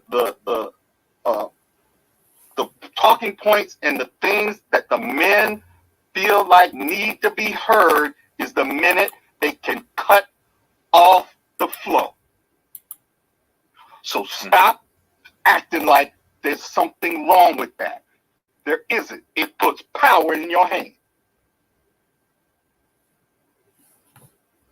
All right. Let's continue. Fair use and effect. I don't claim to be a part of it, at least. Of course, the things I say and some of my titles and stuff, the algorithm automatically just puts you there. I'm not talking to men on my channel. Like, things that I push on my channel is, stay fit, family friendly. That's what Kevin Samuel say. I have a fitness channel with workout routine, so I use that to do that. In terms of sharing my experience with going to school and getting a student loan debt for a degree that I don't want to use when I'm married and have kids, like, that's not wise. So encourage young girls to have foresight. That's like one of my biggest things, because that's one of my biggest regrets, right? Why are you doing what you're doing? And in 10 years from now, are you going to want to do that? Of course, I talk about baby mama isms, protect your womb. I push that. Like, if it's nothing you don't know on my channel, you know that. Like, protect your womb, have a low body count as possible. And then the most important thing is to prepare yourself to be a wife. Like, if you know you want to be a wife, why go to school? Why focus on your career? Take wife classes, make sure you get a mentor, take coaches, and then also watch male content so you can understand men's perspective. In all of my videos, like, I mentioned at least one of those things. So I don't understand. Like, I'm curious to hear like anything specific when you say, like, I'm repeating men talking point, or it doesn't seem like I'm talking to a woman. I'm curious to hear anything specifically that made you came up with that. Before he goes into that,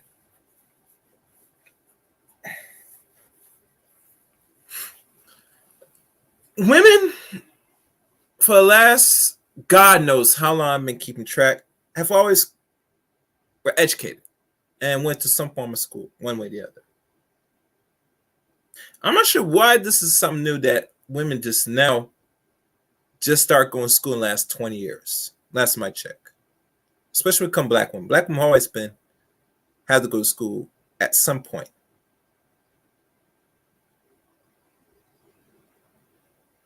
You get an education not disqualify you, but really you should be able to be functioning as a person that, depending on what degree you get, which most women nowadays get simple degrees, not really super high tech degrees that really is a necessity for this environment, what people need nowadays.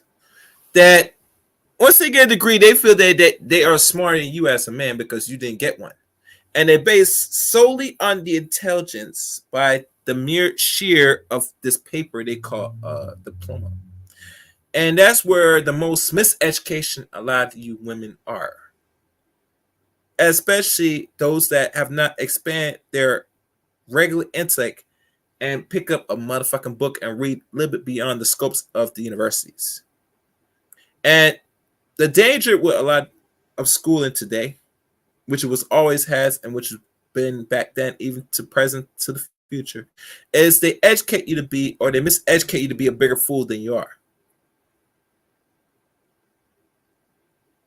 And I can't have this conversation with adults because a lot of adults are fucking stupid, especially ones that are baby boomers. And trust me, I fought and have read enough older scholars that are baby boomers and silent generations that knew the system and know how things actually work. And today, if they came back and look at the environment today, they will shake their head in disbelief, discuss, and how we turn out as people today. And regardless, with everything in our disposal, we still come up to be more slower and dumber, even to the point that we are more programmed to the point we can't think outside the box and know that you're getting fucked. And you just don't know it. Anyway, let's keep going because I want this to wrap this up soon. Farius. Conclusion. So yesterday, for example, I was invited to a YouTube event in Atlanta. It's for the YouTube Black Voices Fund. And one of the cool things, we got to talk to people who work for YouTube and people who work for Google. So we didn't necessarily just have to rely on the things that we know or the things that we had watched on YouTube as far as like how to read analytics and what means what. And basically, the viewers you get are not by happenstance. They're not a mistake, right? Like the reason why YouTube put me in the manosphere is because I titled the series Kevin Samuels Started This Conversation. And I knew as a consequence of that, and as a consequence of women being on the title, on the thumbnail, as a consequence of the way that the titles are laid out, the majority of my audience would be men. And my goal was to talk to men, more so to demonstrate how to talk to women in a way that you don't bust a blood vessel. And then as a secondary consequence, giving women the opportunity to observe themselves from a safe distance. Because one of the things I'm proud of is I get messages from women saying, I didn't realize that's how stupid I sounded, right? So with that being said, I know exactly what I'm doing. So going to the reason why this even happened, the bullying of Courtney Michelle, your newfound affinity for the Save Yourself movement. If your goal is truly to talk to women, why have your recent content posts been, in a sense, I think you can make a strong argument, pandering to a sector of the manosphere that just wants to hear themselves be right? I'll give you the answer, Obi. Simple. Because, like I played before, and do I have to play it again for y'all to listen? Matter of fact, one last time for people in the back, for those that are familiar with this. This is the reason why she does it. Uh-oh. Wrong one. Here it is, guys. How many $100 super chats did you get in the I've last lost week? count. You lost count. That's right. You know why? Yeah, that's right, girl. Because she gonna say what we want her to say. That's right, baby. Just like the girl in the strip club. She gonna You belong to us. Yeah, soon Women like winners. Okay. They like winners. And part of being winners is money. Part of being winners is men who are successful. Okay. Agreed. I agree. Yeah. Okay. So Chantel is running a show. She's providing entertainment, information, and knowledge. And she should be compensated for it when it meets the needs and approval of the men for which it is designed. And it meets their approval. And they pay for it. And they say, you go, keep talking that talk. We're taking care of you. And what's wrong with that? And she's providing them, and she is providing what it is that they want. It's called a reciprocal relationship. It works all over the world. It works. I provide something to you, and you provide something to me in return. We're going to keep going round and round until one of us gets tired. But usually that's what happens. When it's done right, when it's done correctly, it don't stop. It just keeps going. I agree from a... Now, the minute she stops, wait. Let me finish. The minute she stops providing the information and and she stops, wait. Let me finish. The minute she stops providing information and the talking points, and the minute she stops, wait. Let me finish. The minute she stops providing the information and the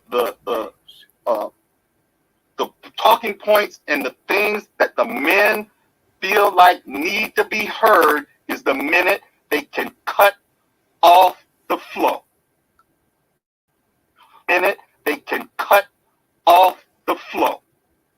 In it, they can cut off the flow. In it, they can cut off the flow. So in it, they can cut off the flow. So stop acting like there's something wrong with that. There isn't. It puts power in your hand. Yeah, say more. No, I see more. But that's just the answer to the question, Ms. Obi Allen, if you do catch this. Let's continue. Fair use and effect. I would disagree that they just want to hear themselves be right. And I hear a lot of people accuse me of pandering a lot, and I'm really curious what pandering. What would you define as pandering? But before you answer that, let me answer your question. I advocate for men, Black men, because for so long society did not advocate for them. Right? For so long, dating has been so one-sided. It's like a man is supposed to go above and beyond. He's supposed to approach you and then take you out and then buy you flowers and do this and do that. And then if we're talking about a Black man who has to work twice as hard to get half the praise in society, and then he comes home to a combative, all my life I gotta fight Black woman, because that's how we were raised to be, myself included. So I advocate for Black men for that reason, to highlight just how selfish we can be sometimes. I was selfish too in my previous relationships. But I don't think you answered my question in terms of like specifically what would make you jump to the conclusion that I'm only repeating male talking points. No, I took some time to watch your content. Again, it was clear that you were talking to men. I didn't, as somebody who talks to. Go ahead. Anything specifically that stood out that would be clear that I'm talking to men? No, I'm talking about the topic choices. I'm talking about the tone. I'm talking about the jokes, the big bone, all the funny shit. Like we understand who you're talking to. It's so funny you say that, because I've been intentionally for months now been only, like, when I see females in my chat, highlight their comments. And if I don't see a female, then I'll highlight a man. I've been intentionally prioritizing women in my chat. Like, I haven't made a male a moderator for a long time now because of that reason. Because I find that common pushback, but then I find that that's never a logical pushback, because it's always subjective. You're like, for example, you said my tone is as if I'm talking to men. Like, this is. But you are talking to men, because the minute you do not supply what they need to hear, the supply will be cut off.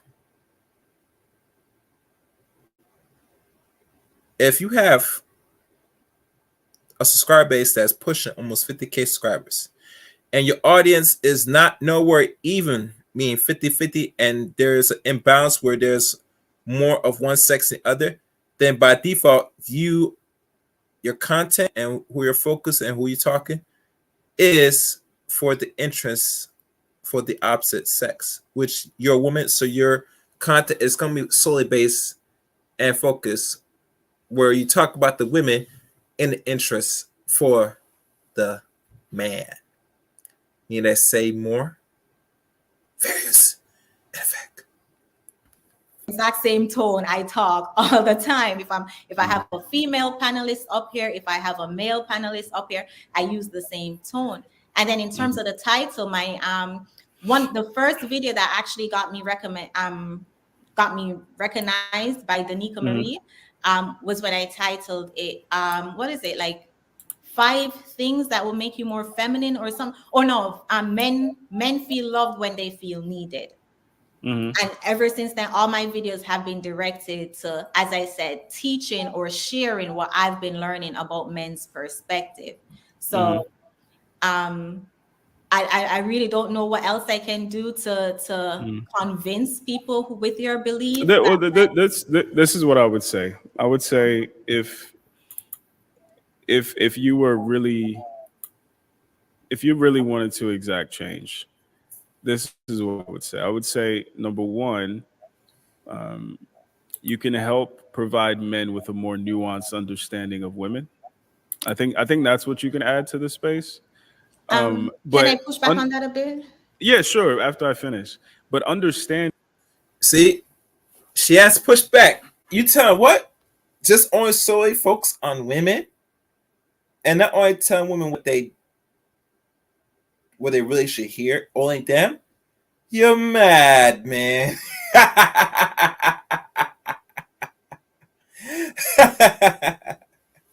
Fair use in effect. That the majority of your audience is men who just want to hear you say what they think. What are you doing with that information past just playing to it? So I can't control anybody who click on my video, and I can't control anybody who decides to watch my videos. What I can do is control. Yes, you can by how you title and the thumbnails. Yes. No, YouTube currently, what they do, and this is coming straight from the Google people, what they do is they try to match videos with audiences, right? So they go based on your thumbnail, they go based on your title. So again, if you were really interested in talking to women, I would figure out who is actually talking to women. What are their thumbnails saying? What are their titles saying? And then how can I move closer to that as opposed to making my own version of O'Shea Duke Jackson's thumbnail or Lapeef Network's thumbnail? Because then it seems like you're trying to be in this space. Yeah, so I can't. My good brother, Obi Allen. Yes. I said this earlier. Google will tell you what you need to know on how their shit works. But really true, you don't really know how this shit works, because personally, in my opinion, this is just me. They'll tell you this because the whole premise of we entertain this platform, this website, is to make Google money. Hell, I'm putting videos on here, I'm making them money. Just like you put on, and you might make some partial money because you might monetize, but really true, they make all the money while we making pennies or not making no pennies at all. They'll tell you how to be in good favors with their algorithm, which they design control because they know who the hell you are. And if you're not bringing in a certain amount of money, especially if you bring money and they look at your ethnicity, they say, oh, we're going to leverage and use you, Negro.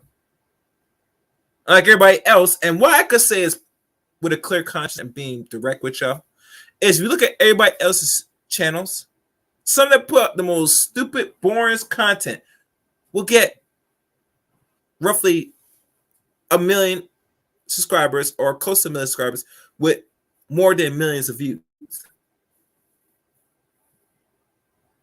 And mind you, YouTube did admit that they were racist a couple last year when they said they're going to be more favorable to minority or non-white content creators. So right there, you know where you stand as a content creator on their website. And this is why a lot of Black people can't grow on this website, because it's something we didn't architect, control, or create for ourselves. Now, I know there's some websites other people try to create that's somewhat similar to YouTube or off of YouTube, but there's no success because you need people to sit there support by putting content and flocking to your website. And majority of black people, right, they see the value of people putting out their own form of version of YouTube. It will never be successful because they're not the European man or woman, because their ice is always, and I mean always, so frozen. It's so frozen to the point that you see black ice in front of your eyes. But anyway, fair use and effect. I help like who clicks on my videos in terms of like when I post a video, I can tell YouTube men only or Mhm. female only. But what I can do is like alter my channel. I try to make it pink as possible, pink and purple Mhm. with everything. You know, I try to make it as girly as possible. Mhm. In terms of like my titles, as I said, it's like I don't choose my titles as if like, oh, this is going to get a man's attention. But one thing I Mhm. realized that a lot of people who give that pushback, a criticism that they can never give me is that I show my body on YouTube, and that's But, intentional because but that's not what it's about. because I because I know that there are a lot of men watching me. That's Mhm. something I do to not attract more men. I try to be as covered up as possible and as professional as possible. You know, I Mhm. don't flirt, I don't giggle, I don't, do those things to keep Mhm. the conversation that even though yes, men are clicking, because Mhm. men are raising daughters too. I had a call the other day. He said, he watches my content so he can, Mhm. pass it down to his daughter. Men are raising Mhm. daughters too. So, I don't want it to be like, oh, it's women only. As I said, I try my best to moving forward. I decided this Mhm. back in December, moving forward, Yeah. only female mods will be on my channel. I try to make it pretty and pink. Like I Mhm. do what I can do, but I mean, if men So support my content, then they just support my content. so one of the things that one of the things that comes up sometimes when I'm talking to women, they talk about this idea of a pick me, right? And initially, I used to be I used to really push back at that concept because we're supposed to be pick me's, we're supposed to be desired and desirable to the opposite sex. Because I want a woman, women want a man, so you should like be pick me. However, and this goes back to what I was saying earlier, when you get into the nuances of what women are talking about when they're categorizing a pick me, they're talking about, and so the men can understand, they're talking about that homeboy who only wants to walk around with his shirt off when you have company. They're talking about that homeboy who only wants to play fight when you have a woman over, or when girls come around, now they want to joke and now they want to make themselves look and seem like the better option. And the reality is that women do that. Like, there are women who their entire shtick is to make themselves look better than other women, as opposed to being in community with other women and positively influencing the behavior of other women. So when I'm looking at your page right now and I see exposed chameleon, chameleon is not a term that women use. When I see your children come first, that's going to get men to click on it.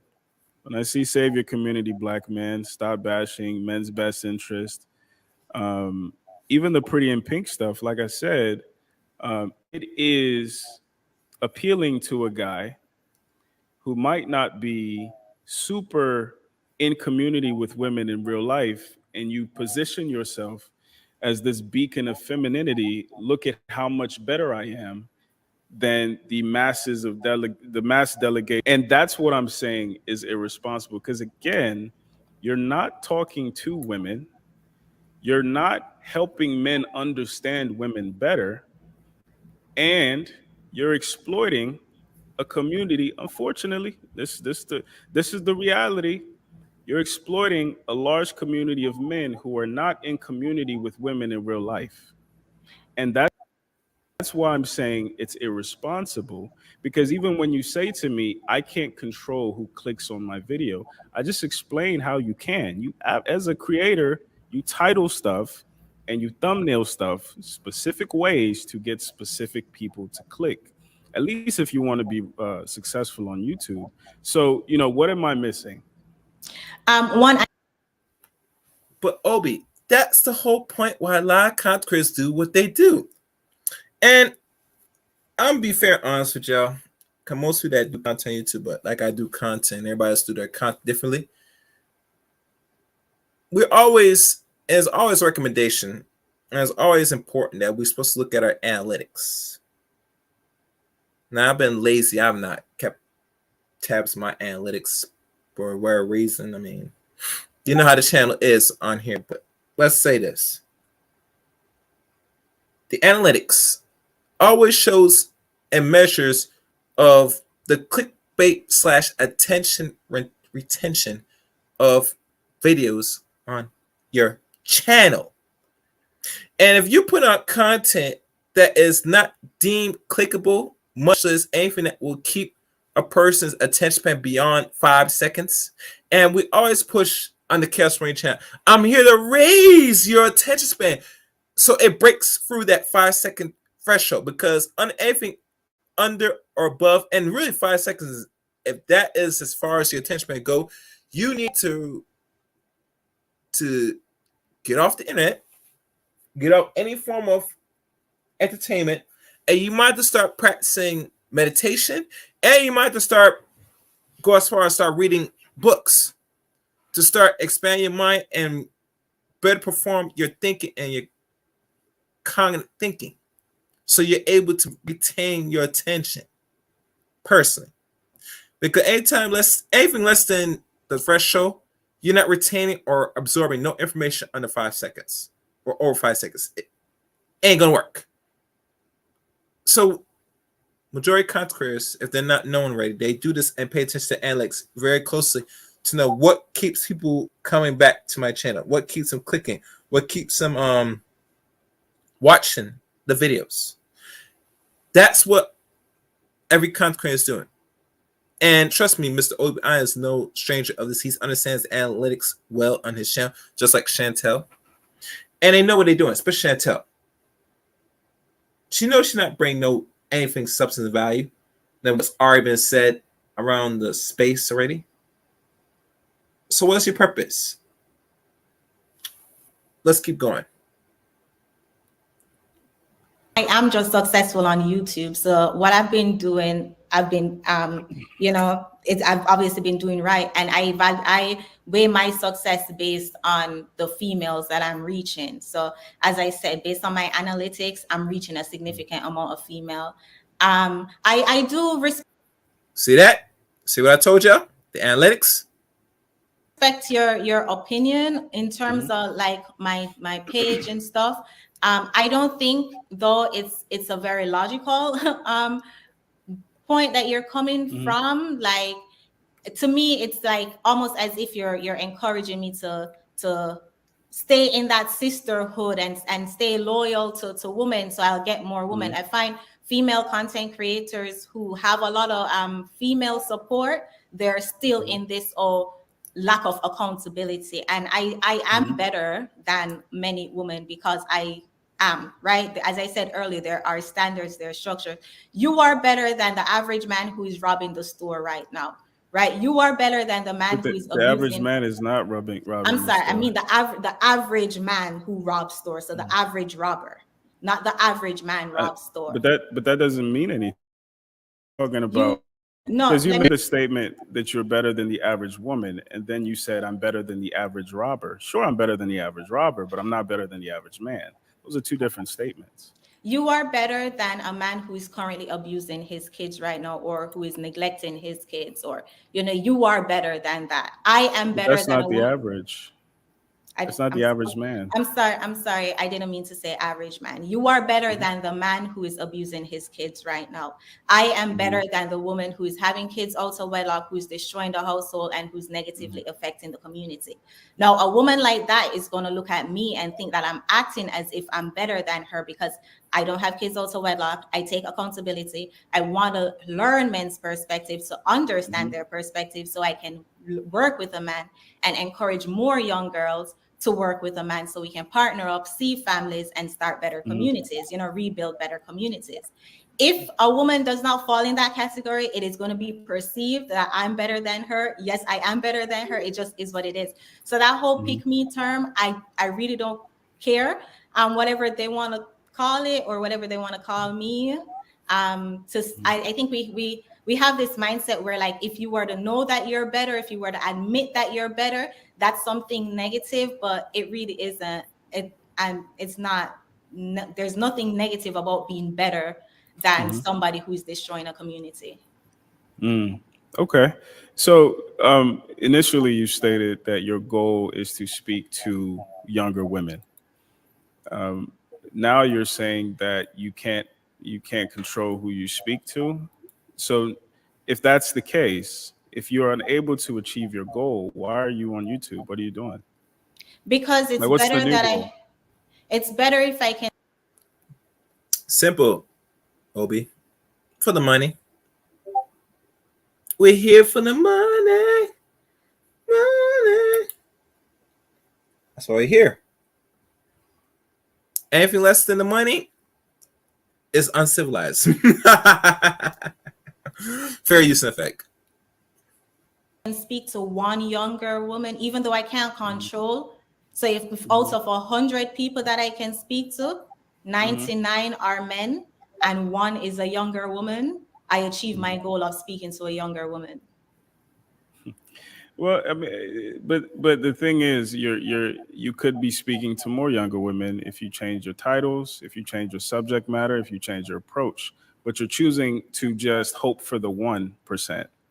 And because I don't have to, I shouldn't have to sugarcoat things or walk on eggshells or, as we talk about the big bone, instead of saying fat, say big bone. I reach who want to listen. I don't pander to people's emotions or anything like that. I realize that some people do that. That's just not how I am. And if I was to start doing that, then I wouldn't be genuine to myself. So that's why I says, like, even if it's the one who, even if it's the one who hear me, I understand where you're trying to get to. Like, you're saying I should alter myself so my message can reach further. But I'm just saying, like, there's a disconnect between what you claim you're trying to do and what it is that you're actually doing, right? I think I'm doing what I am claiming that. No, I'm because doing. initially you claimed I came on YouTube because I wanted to talk to women like me.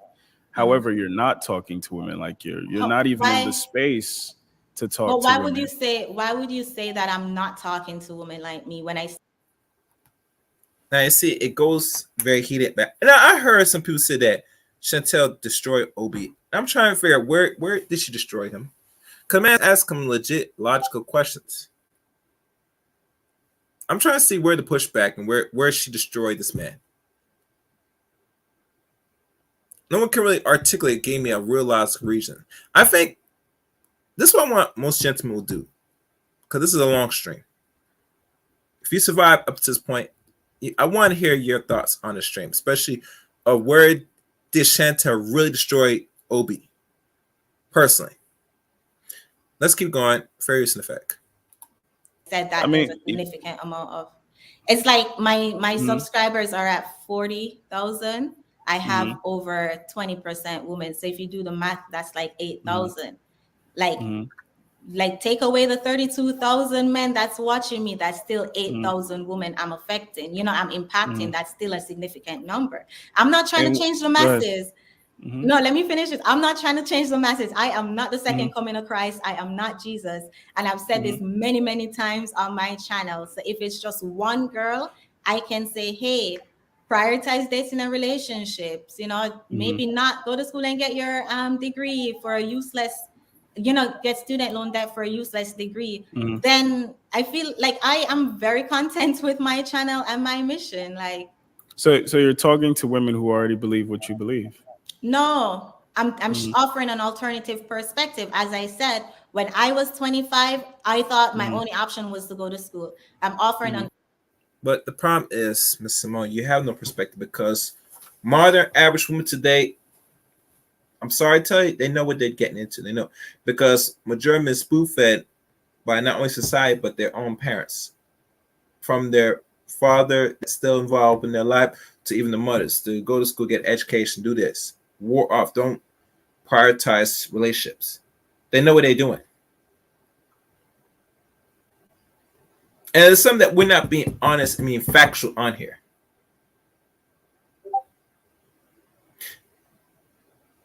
To find that you're still saying that you're bringing a perspective. There's no perspective because you're not bringing nothing intangible to the table that's already been on the table already in regards to black fucking folks.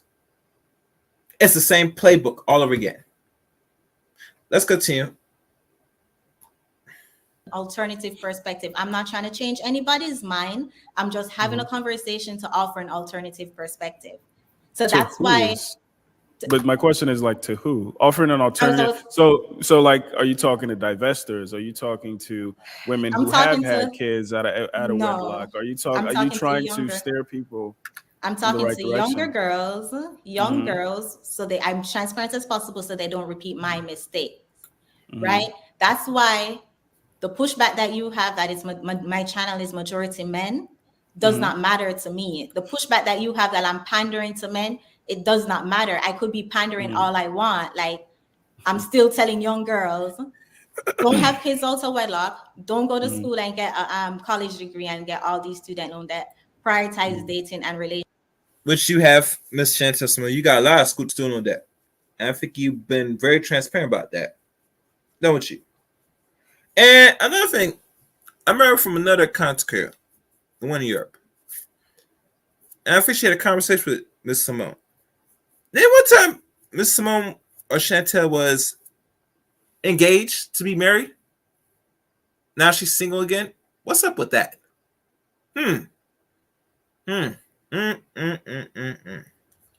I tell you, brothers, watch out for the island girl. They're no different from regular modern woman or adult woman in America. Just telling you that right now. Let's keep going. Fair use and effect. Relationships.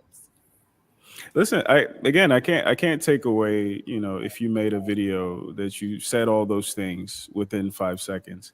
But what I'm saying is, as a content creator, clarify that if I made a video and said all those things in 5 seconds. If you made a video and you said all those things in 5 seconds, you could accurately report to me that I'm telling women these things. But when I spend 5 minutes on your page, it's a manosphere pandering page. It's clear. It's and clear. As I said, you're regurgitating things that men want to hear. And unfortunately, and let me say this. I do respect your position. I do respect how you feel about my page, and I find that a lot of people feel that about my page, but at the end of the day, it's men, we do not feel. That's for ladies to go by their fucking feelings. We think. Anytime you have an inclination, gentlemen, that you have to go say, I feel, and I sometimes have to catch myself on this as well. You better brace yourself, slap yourself back in reality and say, no, either I know or I don't know. I think.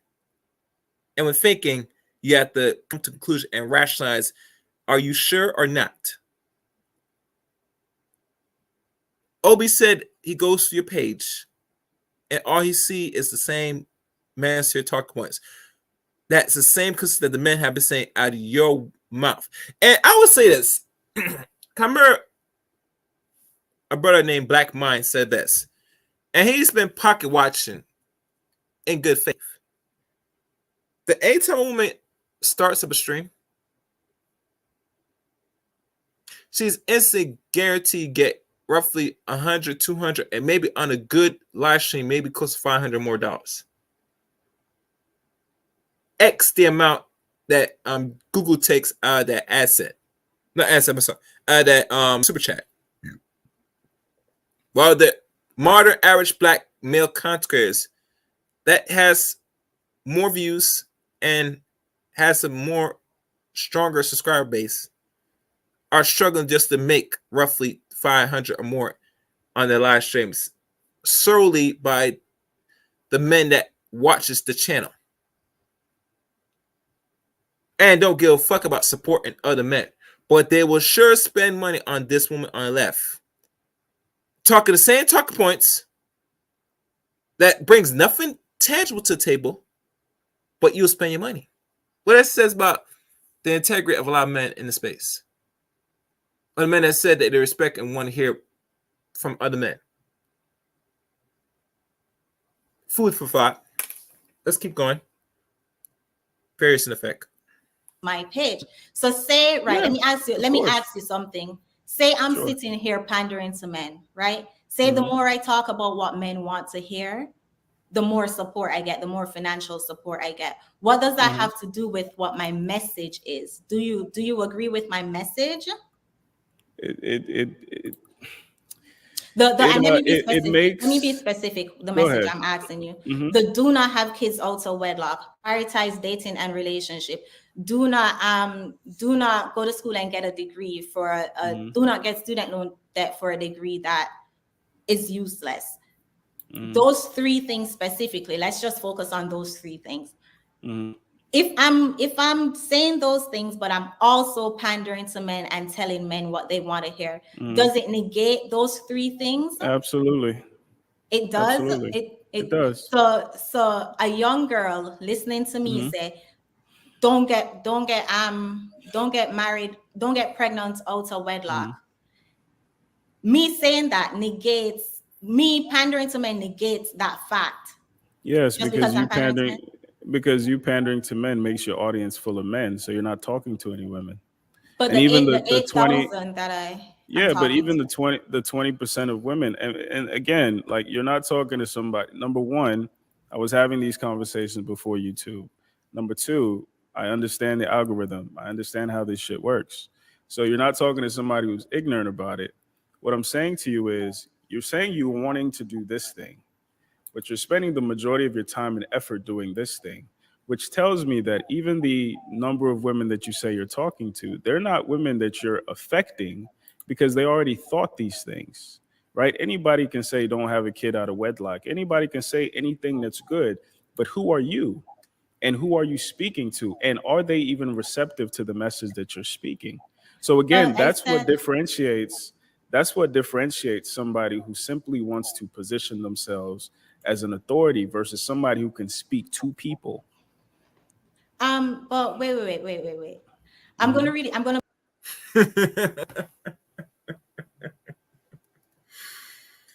I tell you, this man's good, man. He's good. I gotta give my hat to Obi. Very good. See, well, let me keep going because I want to go for how many more minutes into this? Yeah, I still got long to go. I know I probably might push this for like another 15 minutes now to probably wrap this up.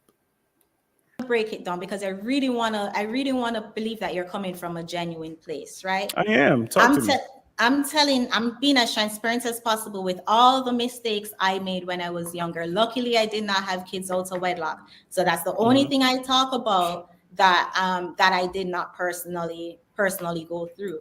So you're telling me that even though I'm being as transparent as possible, so hopefully if it's only one girl, shout out to you, Chelsea. I see you Give me an example. Give me an example. Because when I was looking at your page, I didn't see transparency. I just saw, look at what these women are doing. Example of what? What are you asking for an example? No, an example of you being transparent and you reaching the audience that you want to reach. I just said that I've got my master's degree and it's a useless degree and now I'm paying student loans for it. So I want. God damn, you got a master's degree and it's useless? Wow. I wonder what her degree is in. Anybody know her degree? Chantel, anybody know? Maybe I should put in the comment at the end of this video. Let me know.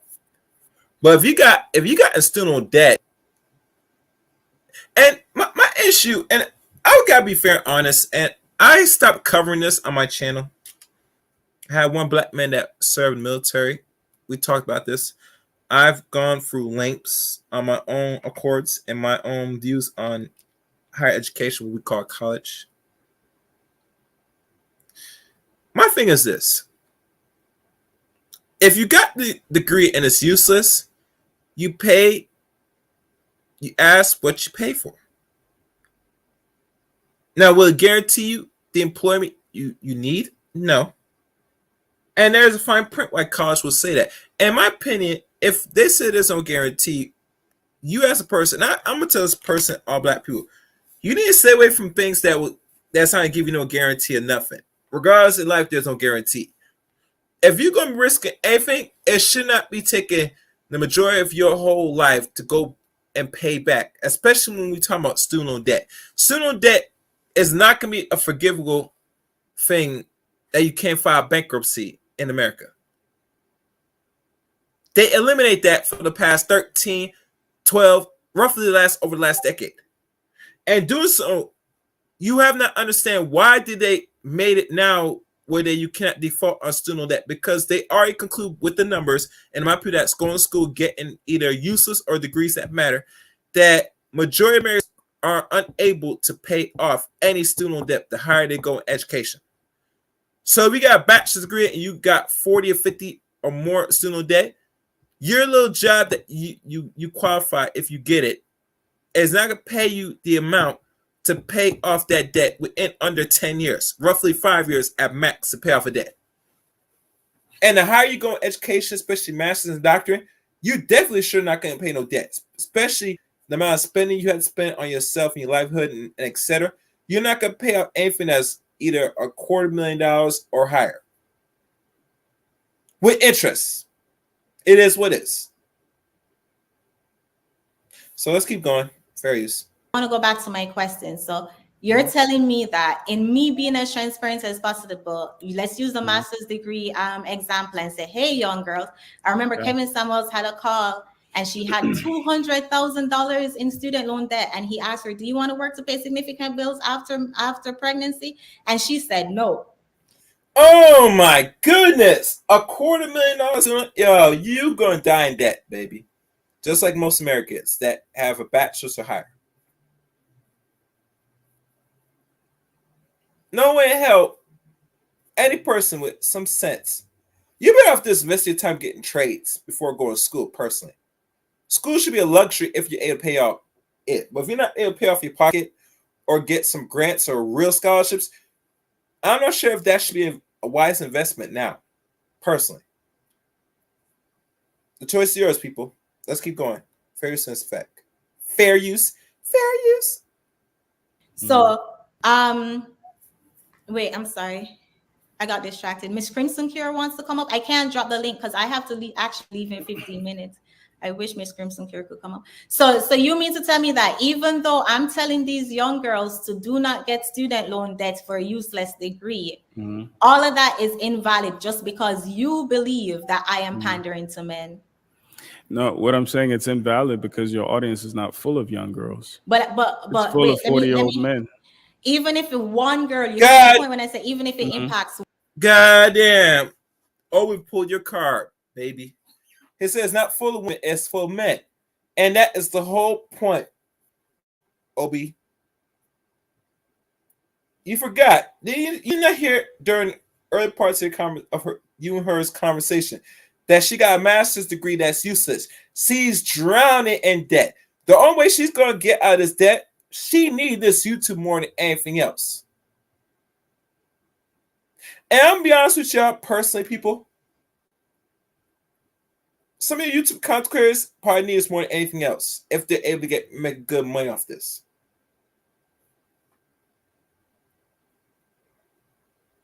It is what it is.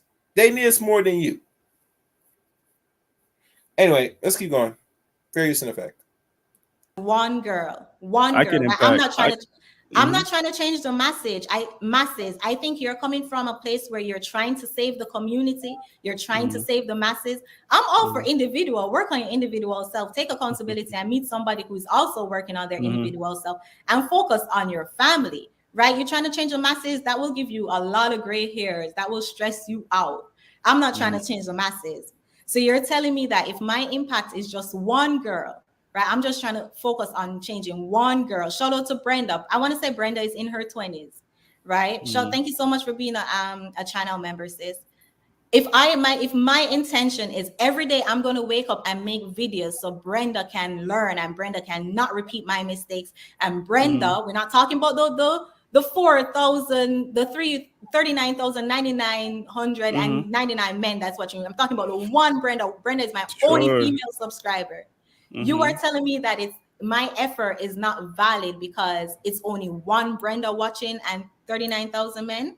Like logically, does that make sense to you? When your last video, when your last 4 videos are about save yourself, black men, it tells me you're not trying to talk to Brenda.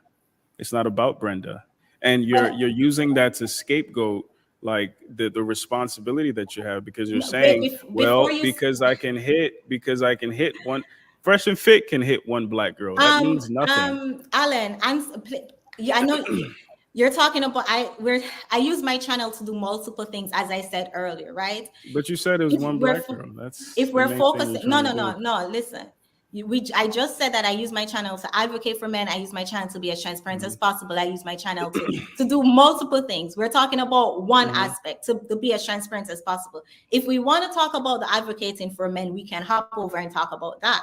But in the being transparent as possible, I'm saying I'm influencing Brenda, the one girl. Is that not valid? Is Brenda What I'm not valid? let me reiterate what I'm saying. If I was having this conversation with Fresh and Fit, they can use that same talking point, because they can say rightfully, and they've got more numbers than both of us combined. All right. Pause for a second. I said this once and I say it again and again and again. Because you reach out or you're saying you're getting one woman, you make a difference. No, not really. If you have more of one audience than the other, that one person is not really making much of diggly squat. You're not really making no difference, because the majority of the people that harbors your own channel are the ones that harbor it because you're saying them what you're saying, and you're putting out content to what they like to hear, what is said. They're not there for change. They're here for you to sit there and attack and hit up these women on their shortcomings. Nothing more, nothing less. And like the guy said, once you deviate from your responsibilities and you go the opposite direction, that's when the supply of money cuts off. End of story. Anyway, let's continue. Fair use and effect. Find that, yeah, even though we're talking about all these things, we still hit 12,000 women. So I can, if I'm just hitting one woman, boom, boom, boom. But what I'm saying to you is, when you say you wake up every day and you're trying to hit one black girl, but you've woken up for the past 2 weeks and talking to passport bros, it's bullshit. And again, like, if I was somebody who didn't deal with women on a daily basis and do work with women, I wouldn't be able to see the difference. But again, what I'm seeing with you is you're an opportunist. You're Okay. using the possibility of hitting one black girl as like a means for you to deny responsibility. But again, What if I that's true, I want to see your next few videos be about other mistakes that you've no, made, why you're I think my unmarried, and all next those things. I think my next few videos will still be about passport bros and advocating for men. Because as I said earlier, I use my channel to advocate for men, to call out bitter bras, to expose bitter bras, and to encourage young girls to not repeat my mistakes. A YouTube channel can do multiple things. On my fitness channel, I talk about nutrition and working out. If we're going to have this conversation on my fitness channel and you're going to have a problem with the fact that, oh, you're working out in this video, but you're talking about nutrition in this video and you're doing something else in this video, it's like, you claim that you've been doing this for years. You're missing my point. No, first of all, fitness is not something that is, I'm gonna have to be honest, something that is not appealing, sexy to the average viewer on YouTube.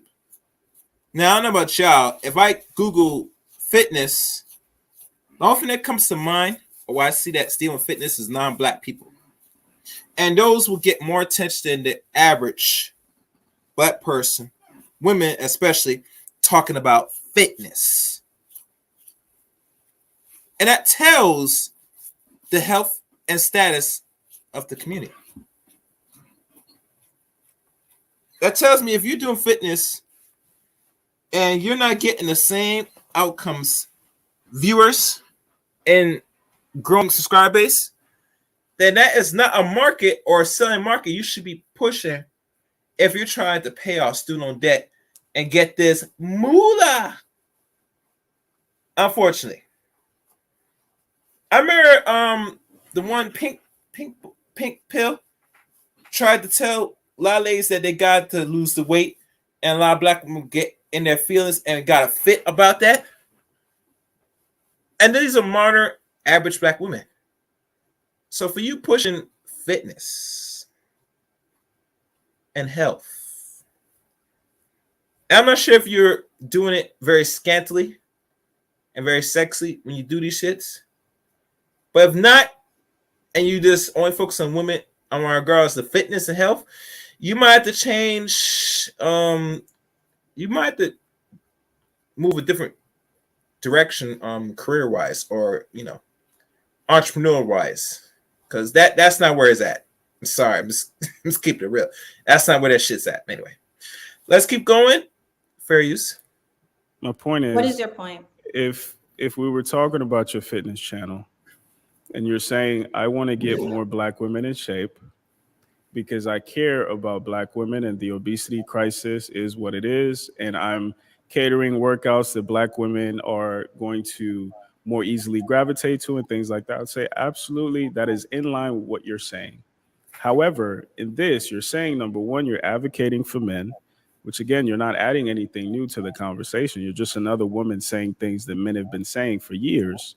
Number two, you're saying that you're trying to reach women, even though you're doing videos regurgitating male talking points that have nothing to do with women. How does a video about Courtney Michelle crying or the Passport Bros valid questions, how does that reach that 25-year-old girl? I'll tell you how it reached, because it's clickbait, my dear, my good sir.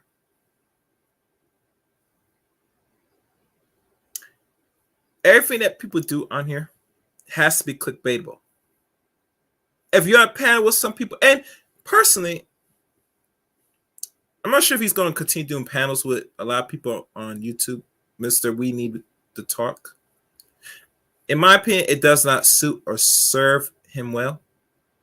Now, I don't mind there's an echo chamber in regards to having conversations, but having these panels with other content creators and it's pushing the same narrative and the same talking points, for a man of his age and what he's trying to fulfill purpose-wise, is out of his scope. Personally, it is out of your scope.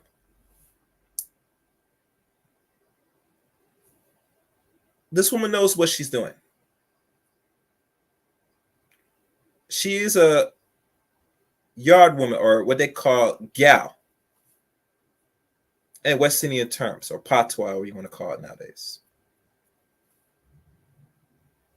She's doing what's necessary to get her the best and quickest residual income possible. She got bills to pay. She got student loan debt to pay off. The last thing she want to be doing is putting out alternate content that does not get her the eyeballs necessary to keep the growth and the money income coming in her pocket or account. That conversation she had with Courtney Michelle was intended and is done purposely, just for more content. And let's be fair, honest, gentlemen, since y'all don't know this. A person that's not born in America, don't give a fuck what you do with your sexual organs or you decide to stay in the community or not, because they're not part of the community anyway. Especially they're not an actual descendant of this land, or even go as far as been here from when they were born. They have no conscious or real ties to the West we call America today. So anything that is trending, which a lot of women like Chantel is one of them, or any other content creator, they follow trends and ride the trends until trends fall out. That is it. But anyway, let's keep going. I want to wrap this up. What does that teach the As a 25-year-old girl? as great question. Hmm. That video about Courtney Michelle crying and Passport Bros asking questions is the part of my channel where I advocate for Black men. What does that mean to you, advocacy? Stepping up, speaking up on behalf of Black men, speaking up against the ill treatment that Black men use, highlighting women who use tears as weapons, who use sex as weapons, who play the victim card when they're asked a logical question. Men don't mind that women use their sex as weapon. Matter of fact, a good portion of majority men would love that you busted wide open for a real nigga. You know, free up.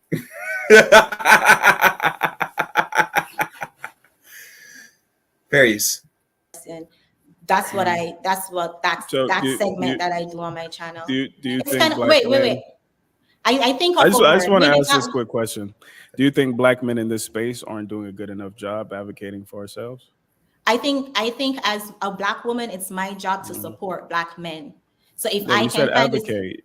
You said advocate. support, advocate for their best interests. Yeah. So they do a great job. Yeah. Shout out to them. There are a lot of Black men who are, speaking up on their behalf. But So as a we Black need. woman, I choose to also do Yeah. that. So what we need, instead of more women regurgitating what we already think, we need recruiters. Who is We need people to bring Who is we?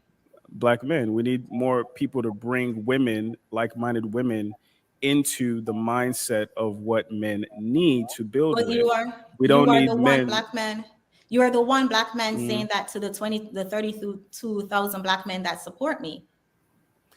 Again, the difference is some of those 32,000 Black men, as you say, that support you, they're not supporting you because you're adding anything to this conversation. You're just saying things they already believe.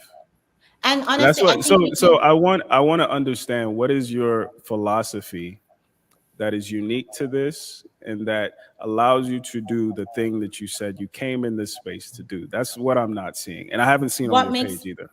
What makes me unique to this, I'm one of the only female content creators that actually take accountability and can have a logical conversation without getting feelings involved. What I do, I My dear Simone, that's false. There are already a woman that's been around the Black man sphere since the inception for the last 7 years. And that's Kendra D. And y'all know who Kendra D really is now under the new banner, Crimson Cure. She's the only one that can advocate and push and push things in a more reasonable, logical stance with grabs. Because she has put in the work and her ties to the Black man sphere. She's the only woman can do this. No one else. No one else. Now there's some other women that will, fight advocacy for men, which is commendable. But she's the only one. You're a newbie that's just here. Find yourself, and you found something that works, that gets you the biggest outcomes and the biggest bang for your buck. Nothing more, nothing less. You do not bring nothing new or anything tangible to the table. I'm sorry. And because Mr. Allen, I'm not sure if he told you this, but I will say this personally.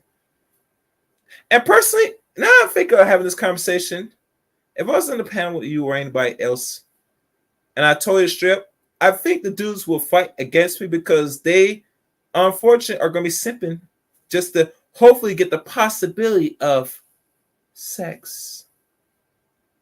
Because you're not a fat woman. And you're up there in age, but a man could deal with you and work with you. Let's keep going. Fair use. I run my channel by example. I have the hard conversations, sometimes the uncomfortable conversations, for us to see things from men's perspective, because at the end of the day, we want men. And then also, as I say, I try to be as transparent as possible. The term that I should have probably used that maybe you would have understand it a little bit better, it's segment. So you ever watch like a network, like, I don't know, like what's a show? What's a network? Like USA network. I don't know. I don't watch TV anymore. And they have certain segments. Sometimes they'll bring on the news, sometimes they'll bring on the sports, sometimes they'll have movies or they'll show shows, right? That's how I run my channel. I think you're expecting me to only talk to 25-year-old women in every videos. That's not how I run my channel. Now, Well, no, respectfully, if you're telling you've me cleared that how up for to, me. No, yeah, so I'm saying you've like, cleared that up for me. I appreciate it because again, one of the conversations that was being had in the manosphere before you even got to the manosphere was about whether or not women should be in the manosphere. And one of the, I don't know if you're familiar with it, but one of the concerns that people brought up is, would women simply come in and just capitalize on the money that is that's available here, or would women be coming in and adding value to the manosphere? And I think you have, made the point that that wasn't your goal. Your goal was to be a content creator, and that's what you're doing. And right now, the content wants you to talk about save yourself, black man, even though you're not a black man, even though you're not talking to the base that you said you want to talk to. You're just making black men who want to do something feel good about themselves. So in that sense, you're successful. what's wrong But with from the that? perspective, no, What's wrong with nothing, that? nothing. If you're, Okay. just doing content to do What's wrong? content, but from the perspective of people who are actually talking about a thing to exact a change, that is not what you're doing. But again, I appreciate you clarifying that is not your goal. So I don't Well, really who are have any you? other criticisms. But But you gotta understand, brother. Majority of people that do content on YouTube, depending when they start putting out videos and stuff, it's always how can I get paid? Everybody got bills, they got something to pay, and this is another avenue of another residual income. This is how I look at YouTube personally. The days of putting out message just to enlighten, inform, etc., those days are gone and are done like the dodo bird. Any person you see that does any content and is in a space that knows they can capitalize even greater than the men that was put in work for the last couple years is telling a word, the mindset and the hearts and where the men like throw their money in. And it's not to you, black men. They will pay a bitch before they pay you in a day with the same talking points. They will throw their monies at women for not only because they might look good if they cam up, but also the possibility. I mean, the possibility. And Al Raj Curry have been telling you dudes this, regardless you have your views and opinions of the older dude, or you like to refer to him as an old nigga, that you will do this for the possibility of what? Sex. And the more attention you give and the more you pull out that dollar bill and throw it digitally at these females, the chances of potentially getting access in your mind, you think it increases and heightens the possibility. I mean, possibility with a P that you're going to get some. Not then, but eventually. I'm just keeping it real with y'all. You know what it is. Know the drill. Fair use. you say that I'm not making a change when people have been reaching out to me saying that I'm making an impact. Like, Mhm. are you, That does. do you? Okay. So tell me some of the women that you've changed and how you've changed them. Well, I Because don't want to earlier you tell them. said you don't want to change people, but go I, ahead. don't- I don't I don't want to change people who are not willing to change. I'm not telling you, hey, this is what you Mm, should do. This is why I don't give advice. I'll give mm, suggestions and I'll hear people out. But someone most recently today, someone DM me and asked me for advice on something. And I said, mm, hey, this is a perspective that you can probably look at. Of course, as I said, mm, I'm not coming from a place of perfection and I do not mm, have all the answers. I think a lot of times, and the vibe that I'm getting from you, it's like you need to be a professional in order to have a channel. And I never said I am. mm. I'm literally just a girl who puts No, a no, camera up. that's no, that's Like, that's not the vibe I'm getting so, from you. so, I mean, that's not wait, the vibe wait. I'm trying to get across. I just, even in this whole YouTube thing, I try my best to make the distinction between who are people who are turning on a mic and using their voice responsibly to affect a change, and who are people who are just content creators. And I The appreciate you've change. made this. You've made the So case. you You're just a see, content creator. you're trying to be. So I'm I'm not sorry. upset with Maybe that. it's not. Maybe you're not aware of it, but you're trying to be a Mhm, little condescending to say that I'm not mhm. trying to make the change, because if it's either No, you or, said that. You said that. You if said you're it's not trying either, to make a change. I'm not trying to save the masses. That's what I said. I'm not trying That's to save the no, masses.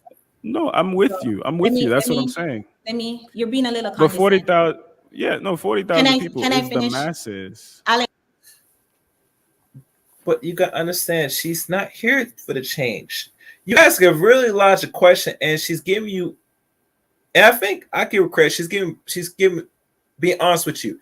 She's not here to change, but she's not really tell you her real intentions. But really, we all know the intentions is that, given the motive.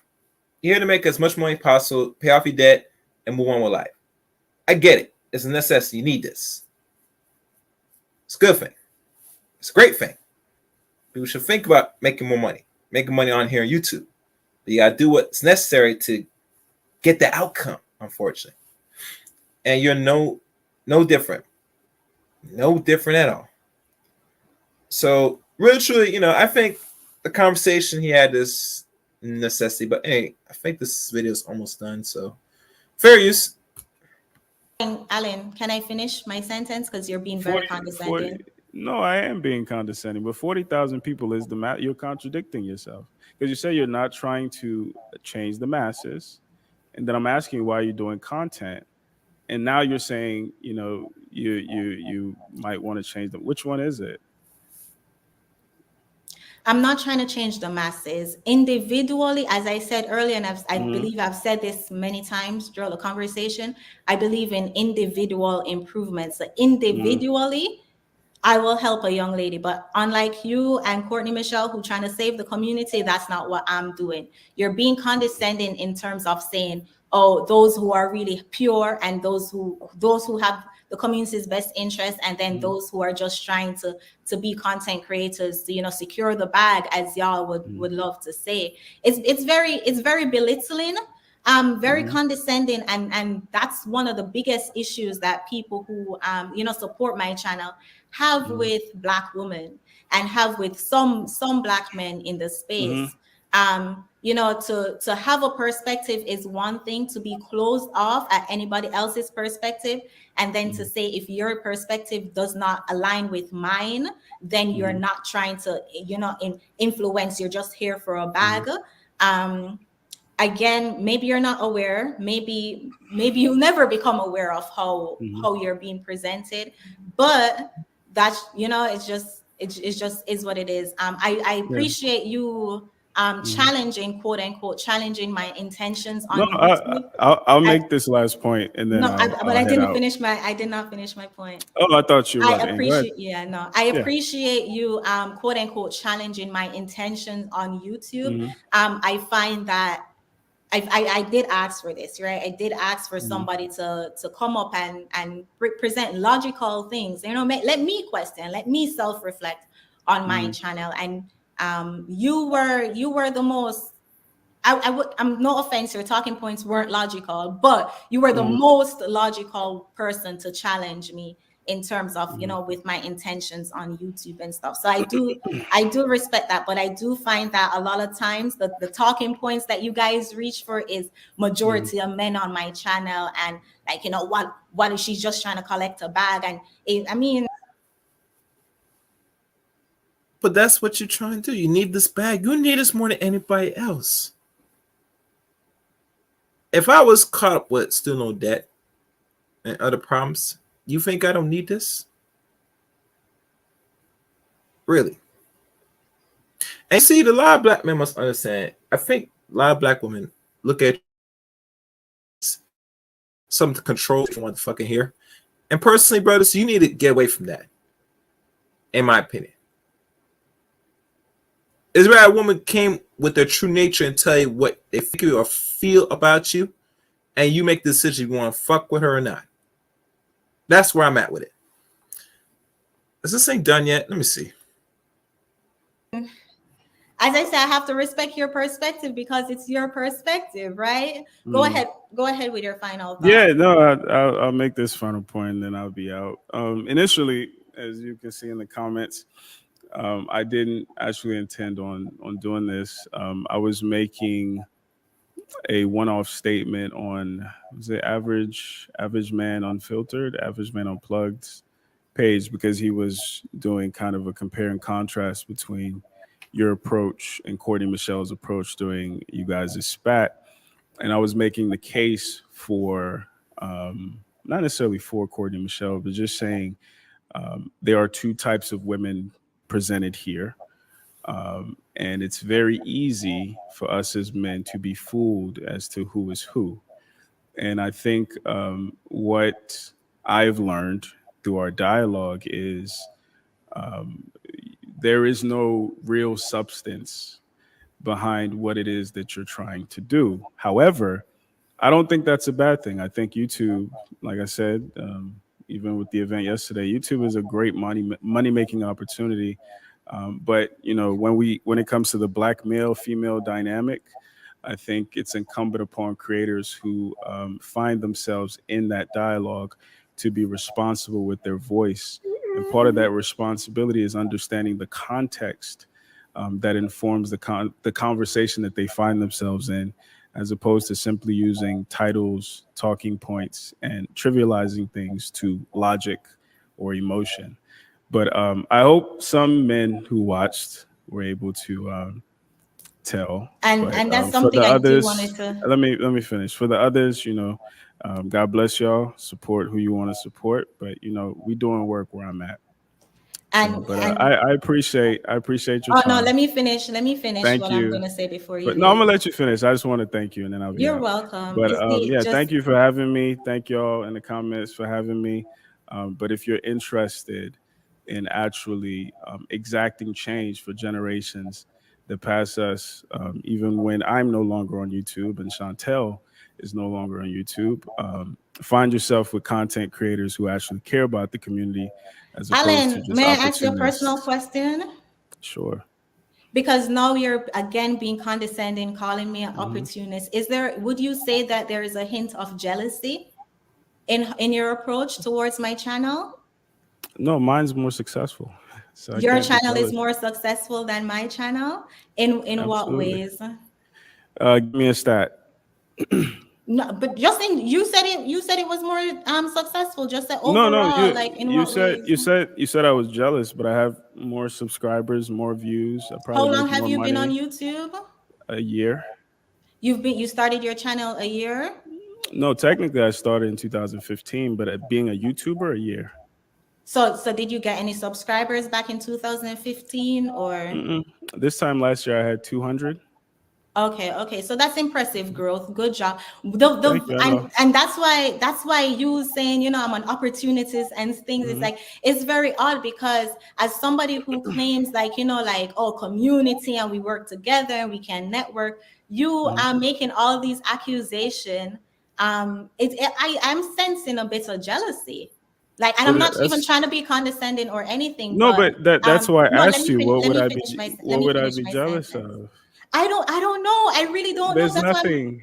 There's because nothing. even you claiming that you met Hmm. me and Courtney in person, putting that The man said how he's jealous and he has more viewers and more subscribers in under a year. And last time I checked, I think Chantel's been doing content for a few years. Fair use. comparison. Hmm. And like I had to reach out to other people who were at the dinner to ask, like, Hmm. you feeling the need to put that out there. So Like let's it's talk it's about that. almost, and I really can't talk about it. It's 10 o'clock. I can't talk Okay. about it, but Well, but I'll be out. You have a good night. Anyway, that's it. The man is successful. And he's doing his own works on his own channel and he's getting the outcomes needed. And he's monetized and making money as well. Now, as you know, the poll that was created, and let me end this poll. Let's look at the outcomes of this poll. It seems to me the people have spoken, and they're gonna give Mr. Obi Allen We Need to Talk roughly 2-3 years. I give him over 3 years at best, because I don't see him doing much content or continue doing content on YouTube like this. I could be wrong. I mean, by that time, he should be roughly over a quarter or more million subscribers by then. In a year or two, he should be. I would say in by the end of or the middle end of 2023, he should hit 100K subscribers. That's what I see, and that's how I view it so far. But I mean, this is that was a good little discussion breakdown. For conclusion, as I reiterate, the island girls are no different from modern women. Matter of fact, you better be very much cautious now. There's always ulterior motives. There's always something that they're trying to get. The end game is present and it's clear when you're dealing with an island gal.